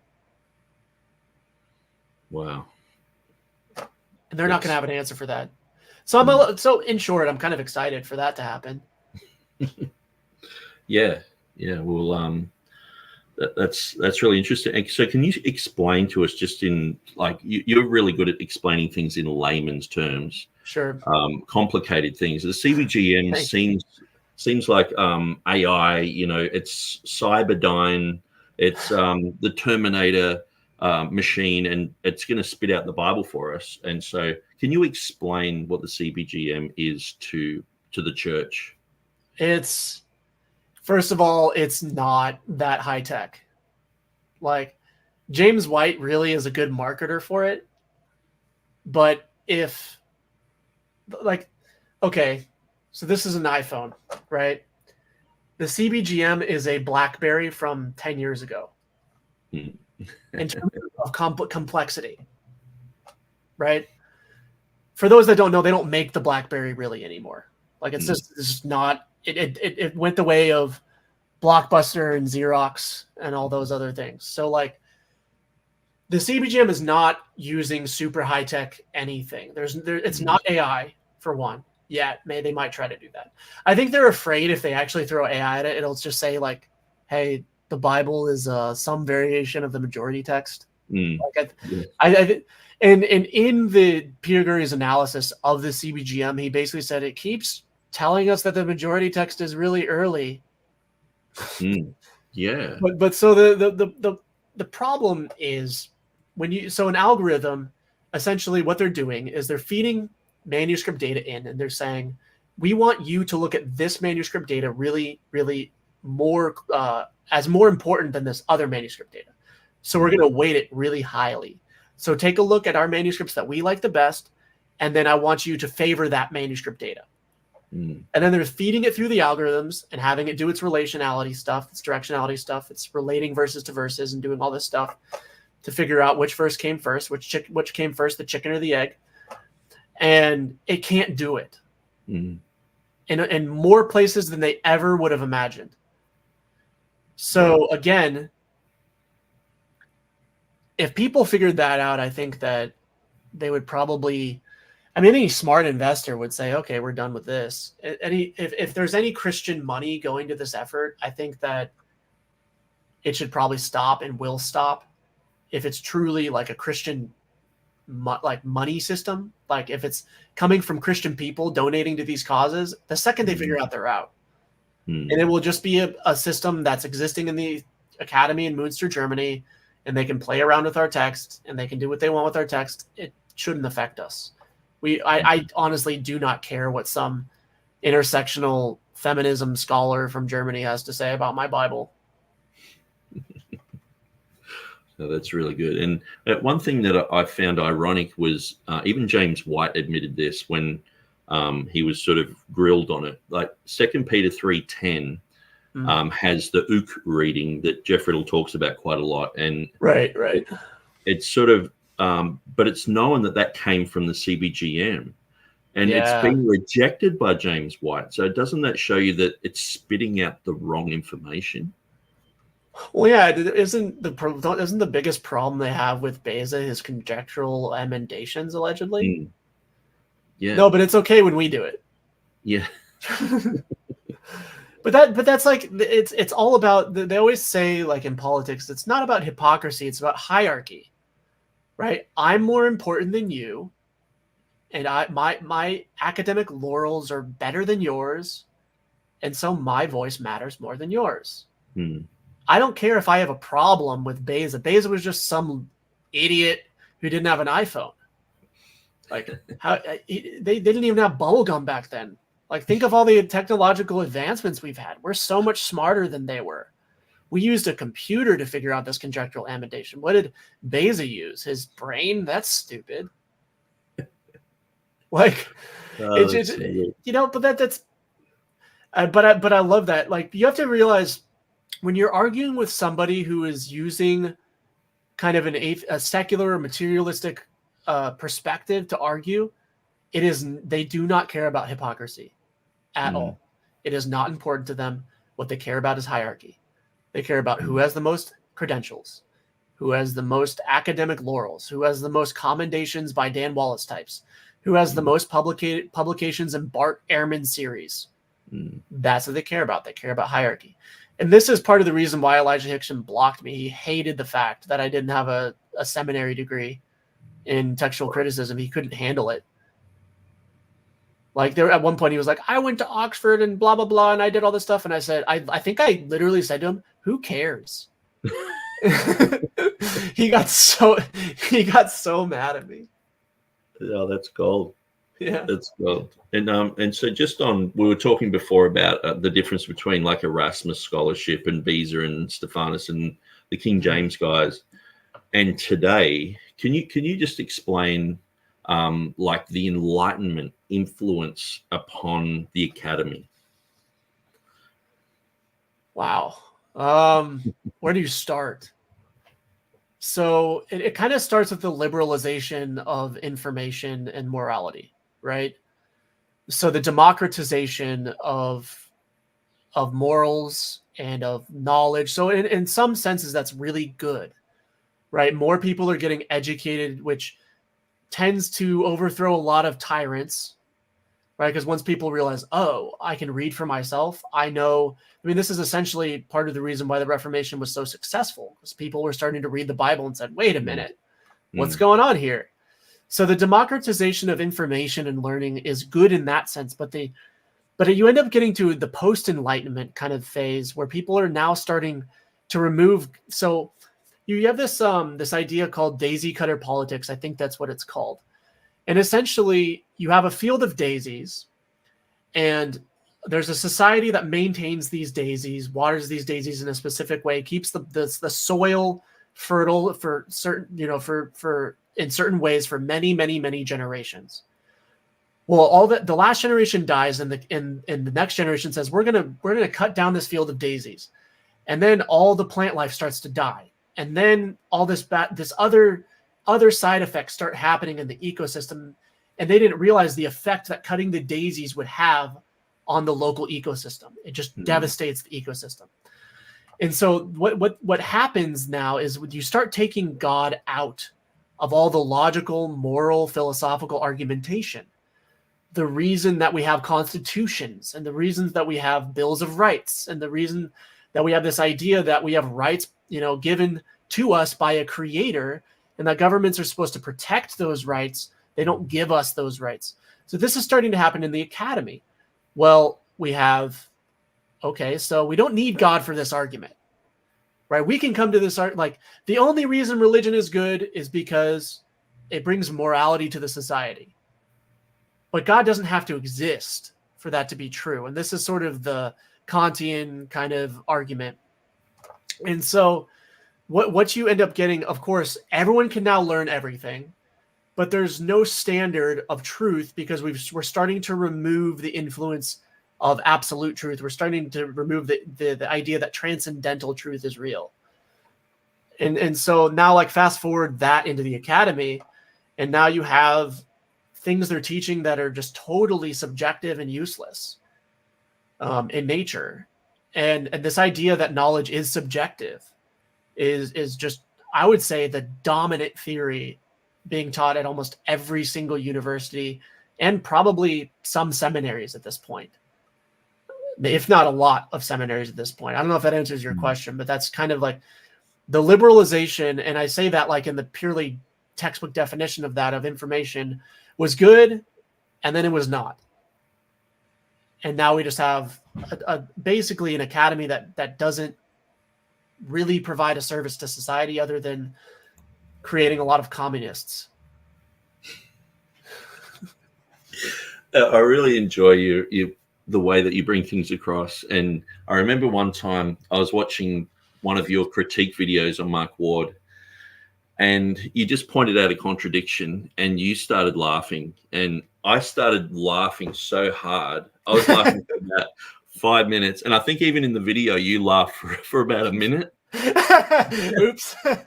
And I was just laughing. Going, that is brilliant. I really appreciate your demeanor with all this. That you've got a really good sense of humor. I'm just going to throw up Jeff Riddle's written some things here, and I'll just quickly get this screen up. And so this is going way back to 2020, and it has DeSoto continues his prolific blogging pace over at Young, Textless, and Reformed. And these are just some of the issues that you brought up. It's like you just went through all of James White's arguments. You made them all headings, and you just wrote articles about them. And it was just brilliant. Bart Ehrman and CBGM. And so, so where can people find your material? At youngtextusreformed.com. It's my my attempt at a blog. I'm not going to point people to my YouTube. Yeah, you can point them to my YouTube channel, even though I don't really post there anymore. But there's a lot of stuff. I think YouTube. If you just look up the Young Textus Reformed, you'll find me. Oh yeah, thank you for the post there. And then, oh yeah, so funny thing about prolific blogging, I love that. So like, I think that when I publish my book, I want to put like published by Taylor DeSoto, prolific blogger. Yeah. Like I think that would be it would just tickle me to no end for that to be. So like, the next time if I ever go and interview Dwayne, what's his name? Dwayne Green. Yeah. If you have me on your podcast, you need to have like a name tag for me that says prolific blogger on it, because that's how I'd love to be known by. Yeah, I'm using the word prolific. I was thinking about it yesterday. I need to look up a synonym for prolific because I use it all the time now, and every time I use it, I'm really aware of it. He's a prolific writer. He's a prolific blogger. All the rest of it. It reminds me. There is this one a news story that was trying to like take someone down for being like it's a so and so's name, prolific misogynist, and I was like, what does it mean to be a prolific? Like, that's awesome. Like, what does that even mean? Yeah. But prolific just tickles me to no end. I love that the idea that I'd be doing a lot of stuff, like doing this thing a lot and all over the place. It almost sounds shifty, like I'm just distributing like blog material everywhere. I don't know. I love it a lot. I think it's hilarious. Yeah, but prolific blogging. That's essentially what I do, which I think on the internet they call S posting or crap posting. Is essentially the nutshell of it. Yeah, you've got so much material. So I'll just encourage people to go to the blog to go through all the material. Jeff Riddle really rates it. So if you like Jeff Riddle's material, you'll love Taylor DeSoto's material. There's a lot there written about Mark Ward, Bart Ehrman, James White. Pretty much everything. It's like you covered the best. Like, this has been the best. I'm just going to say this. The clean transmission from P75 to Codex Vaticanus. Right. I've actually copied and pasted the material that you've had on here, like I guess probably 30 or 40 times, showing that there is no clean transmission. Not at all. And that was James White's one of his main claims about the CBGM. He said he made that claim on one of his shows, and I said, "There's no way he just said that." And I just furiously started prolifically blogging. I was like, I was like, this has got to be on. And I think probably 30 minutes later it was live. When I heard him say that, I stopped it. I said, I need to write about that now, because I had just gotten done reading Gurry's dissertation, and I was like, yeah, he needs to be humiliated for this immediately. It's really good, and so I've sort of run out of questions, and so I guess we'll probably end it there, unless you've got something more you want to say, or if you want to start preaching, or whatever you've got to say. Oh yeah. So I guess thank you so much for having me on the blog, entertaining my thoughts, or on the pod. Is this a podcast, or how do you an episode? What do you call it? Yeah, it's just a live episode. I'm trying to turn this channel into a bit of a debate channel. Oh, cool. Okay. But in the meanwhile, I'm just getting people on who just have a really good argument for the, KJV TR perspective. And so, yeah, so well, thank you for having me on here. I think if I had some fun, I don't care if any of you go and look at my resources. Go and check them out if you like them. If you don't, I don't make any money off of it. I just want people to know that it's out there and you can use it. There's pretty much an article written about just about everything. Prolific blogging while being furious must be a misdemeanor. That's a felony, straight to jail for you. No, but yeah, thank you for having me on. I think if I had a final message to give to everybody is that when you pursue this topic, whether it be through debate or hardcore study, pursue it to become closer to God through the scriptures, to increase the depth of your faith and your reverence for God. And if you're not doing that, you're doing it wrong, because the reason that God gave us the scripture is so that we could know him and that we could know how to act according to him. And if this study is not bringing you closer to that direction, just reorient in that direction and just sprint that direction as fast as you can towards God, towards his word, believing more strongly in his word every single day. That's the point. No, that's really good. And I appreciate you giving your time. So you sound like a very busy guy. And thanks for everything you've done over the years. It's been very encouraging. I think we'll leave it there. I guess the way that you jump out is you just sort of exit the building. But no doubt we'll have a bit of a chat on Messenger maybe later on and just talk about some stuff. But I'm actually just going to continue on for maybe about 10 or 15 minutes and just talk about some upcoming things. But thanks for being with us, Taylor. I really, really enjoyed it. Thanks for having me. I'll pop out now. Always appreciate you. Thank you. Thanks, bro. Okay, so that was I really enjoyed that. And I think some of you who don't know Taylor DeSoto, like, you can see why I got him on the program. His stuff is so good. Let me just show you some of his articles. Like, if you don't have these articles bookmarked, you need to go to his website, youngtextlessreformed.com, and go through some of this argumentation that constantly gets brought up. TR advocates are more skeptical than Bart Ehrman. We've heard James White say that over the years. Treating text and canon the same is a category error. We've heard that. P75 proves that Vaticanus is early and reliable. Beezer was doing the same thing as modern text critics. So oftentimes these type of arguments, they continually get brought up and regurgitated, but they've been answered. I mean, a lot of this was answered, 4 years ago. And even before that, a lot of this was answered. But Taylor's got a really good way of getting complex material and bringing it to the average layman so that they can understand the problems with modern day text criticism. And so, a lot of people are saying, thanks to Taylor. And earlier on, there was quite a lot of people saying that they've been influenced by Taylor DeSoto's material. And I think because these guys, Taylor and Dane with the Aurochs group, they sort of came on the scene and were like, you're all fresh and just sort of going down that road of, Textus Receptus, King James advocacy and all that. And it was refreshing to see people who were so new to that position gaining understanding and knowledge. And obviously, Taylor's a really bright and he's an intellectual guy.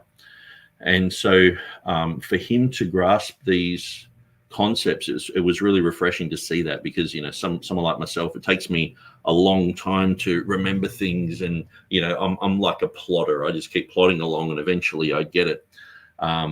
With Taylor and Dane, very smart guys, and obviously been influenced a lot by Jeff Riddle. And so Jeff Riddle's material is really good. And so we've interviewed Jeff on this channel as well. And so, I wish that I could have read a lot of these comments. I really appreciate you guys commenting. Yeah, and I think it was one of the golden things just about that topic was the whole thing of you maintaining yourself. And this is one thing I see with a lot of church movements. I was in a church movement that sort of they really prided themselves in being sort of like a militant movement. Like, we're into street preaching and evangelism, and we're militant. We're out there on the front lines doing all this sort of stuff.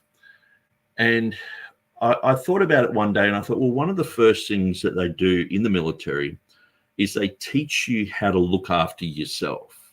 You make your own bed, you pack your own pack, you dress yourself in a certain way, and you have to really maintain yourself. A lot of it's about self-control, where some of these militant church groups, they're basically saying for you to be militant, just go out and do all this stuff, which is fine. But part of being militant is controlling yourself, looking after number one, and also going through worst case scenarios. Like, what if you're out on the field, you're in the middle of Afghanistan, and all of your colleagues, all of your military colleagues are blown up, and you've lost communication. You're out there by yourself. What do you do to survive? And the thing is, a lot of people go through church splits. They go through bad leadership. They run into wolves. The devil walks around like a roaring lion, seeking whom he may devour. We all encounter things in our life which are unpleasant. They're crisis situations, and we don't want it to happen, but it just does. And then one minute you're all, it's all tiptoe through the tulips. We love Jesus, and the next minute they're all gone. People have backslidden. People have, they've gone off to atheism, and you're like, what's happened here? And so one thing that I really find that is needed in this militancy is for you to look after yourself, and for you to be careful that, if I turn around tomorrow and start saying, hey, atheism's true, and, Jeff Riddle's like, let's become agnostic, and, everyone around you who you're sort of trusting in, or your pastor turns around and steals a bunch of money or commits adultery, or you've got to have, like, it's almost like a backup plan where you're going to land safely in Christ and safely in the words of God, because there are a lot of people out there fighting, but they don't have, once all the dust is settled, you turn around and you could be the only man standing, but it's like, you've got to have a strength within yourself. And I really appreciated Taylor saying that he was sort of learning Greek and doing all this stuff so he could sort of, say to James White, hey, I know more Greek than you, which isn't hard. It's not that hard to know more Greek than some of these guys, But if you watch some of Taylor's earlier videos, he was given to this, and I really appreciated that he made videos of that, because it actually inspired me to get into it more. But sometimes it can be like, see, I'm doing this simply to win an argument, and I appreciated that, because sometimes we can do that. We want to be right. We want to look like we're right, and we can go to huge lengths to prove that we're right. But at the end of the day, is that, being a lawyer, one of the things about, I was going to say this, but I just sort of let Taylor flow. I didn't want to ruin the flow, but the whole thing about being a defense attorney or a lawyer, sometimes you got to be careful you're not bringing that home, and you're discussing, you're critiquing everything your children are doing or your family are doing. It's like, you've got to be able to detach yourself. And that quote that I said, if you go out to fight monsters, make sure you don't become a monster yourself. And so we've got to look after ourselves. And the whole thing is, this is all about the word of God. And so we can defend, and see, some people can defend the word of God and they're not even living it. They're hypocrites and all the rest of it, but they might have a correct position on bibliology. So we've got to make sure that we're not like that. We don't want to be hypocrites. We want to apply the word of God to our lives. We want to make sure that it's relevant to us, yes, we're in this battle, we're fighting it, we've given ourselves over to win this war. But we've also got to understand that, you know, the Roman soldiers, they weren't just always on the front line just fighting against the barbarians. They went back to their homes, to their jobs, to their lives. And we've got to have a balance many times in our life. Yes, if there is the call to arms, we jump up and we fight that battle. But we also want to have something worth fighting for, which is, you know, love your neighbor as yourself, you know, love your enemies, you know, loving your wife, you know, having you know, a blessed life and all that sort of stuff. So I really appreciated Taylor bringing that up. It just sort of, it spoke volumes. It was like he was just saying, hey, look, I sort of pulled back because I really felt like it was getting a bit out of whack. That's a really good takeaway from this interview. And so Jesus Project says, I love what Taylor had to say about the manuscripts. He's been very helpful to understand how the TR is the only word of God and that it is 100% trustworthy. Sadly, I also don't like his Calvinistic approach. Yeah, and so I'm not a Calvinist myself, and so, but on this issue of bibliology, I sort of find pretty much everything that what's coming out of Taylor's mouth, I'm just going, I agree. And I guess it's like, you know, someone like John MacArthur, he believes in a pre-trib rapture. I do as well. And I would probably just get, you know, if he was preaching on it, I'd go, yeah. I mean, I'm sure there would be maybe a curveball every now and then, but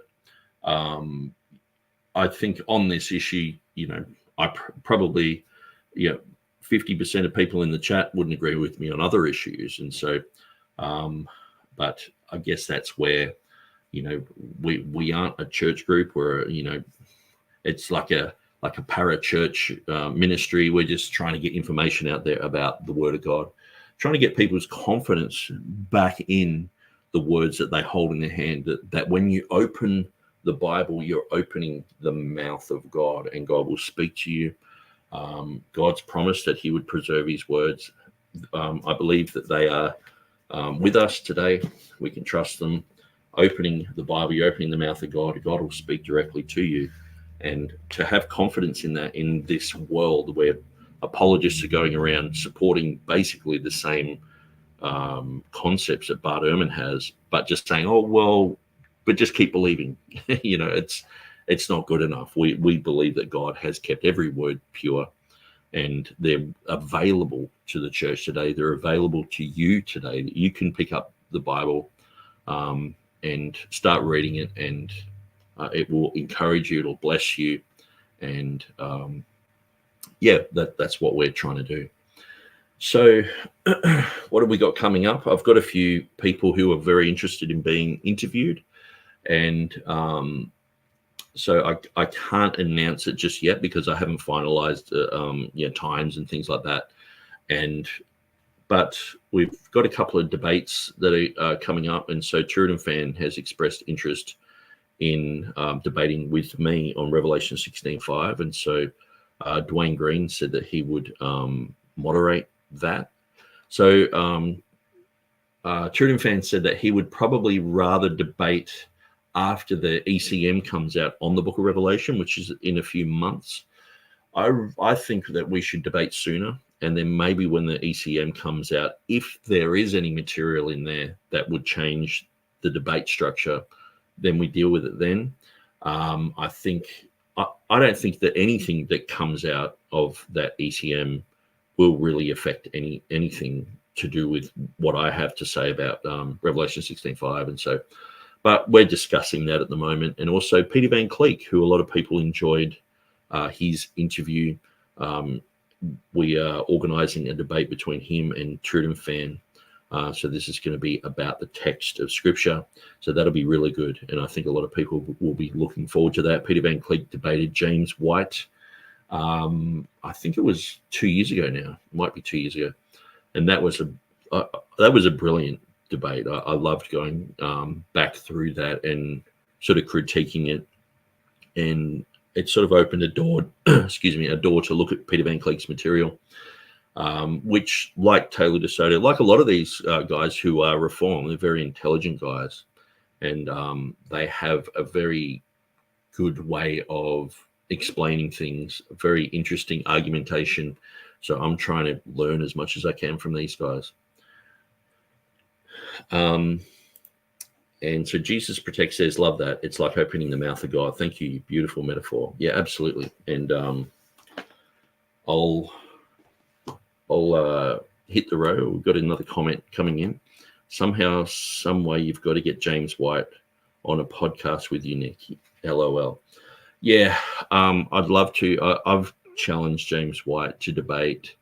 He seems to feel safe in his dividing line behind that curtain to throw arrows at me and sort of not even mention my name much and just sort of call me the TR guy. I was known as the TR guy for quite a few years. But at the end of the day, I don't think he's really interested that much in this issue. I think he's just dropped it and he's moved on, and he feels people like Mark Ward and others are going to debate it. And because either way, whether he's correct, incorrect, I think he's incorrect, but it is a battle, and you can sort of tell that he's battle weary. He's basically been the main guy that people are critiquing on this issue for years and years. And so I think he's actually tired of it.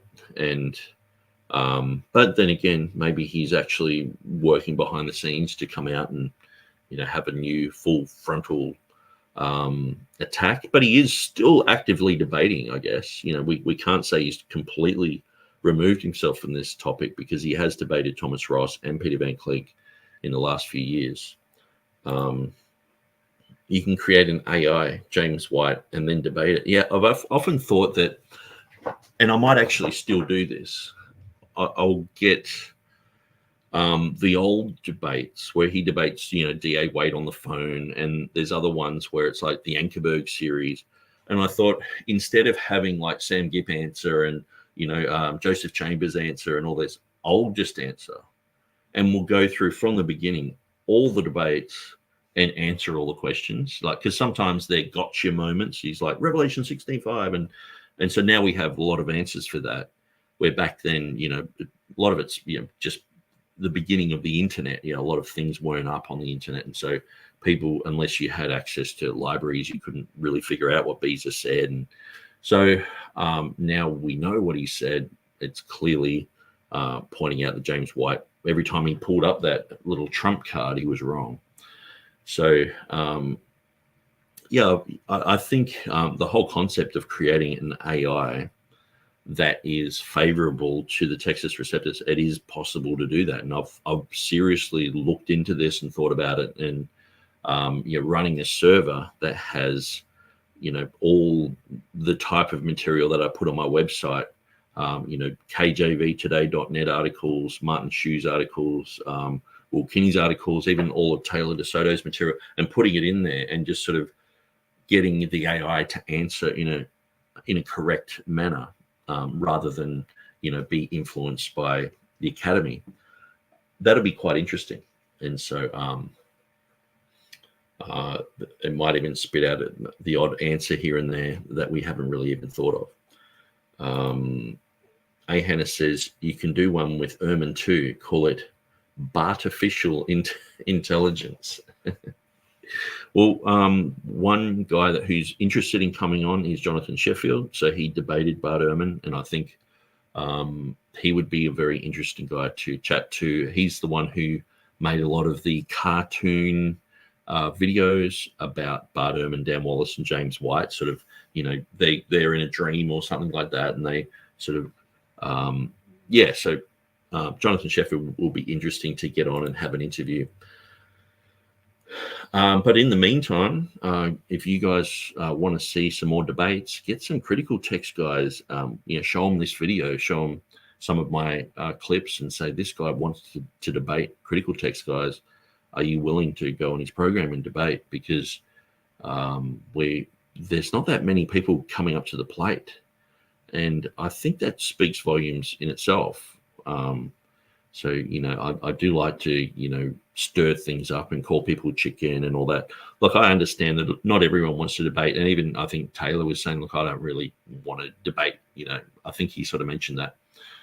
And it's not for everyone. Like there was a debate challenge against David Daniels from Chick Track. So I contacted him the other day and said, are you keen to debate this person? He said, I don't do debates.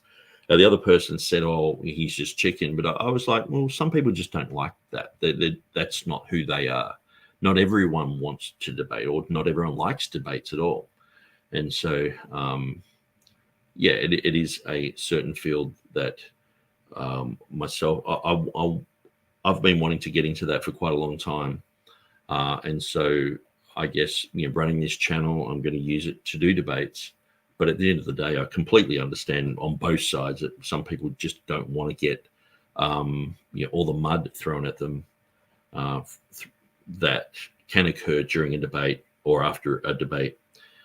And so anyway, I think that's about all I've got to say. Unless there's any questions from the audience.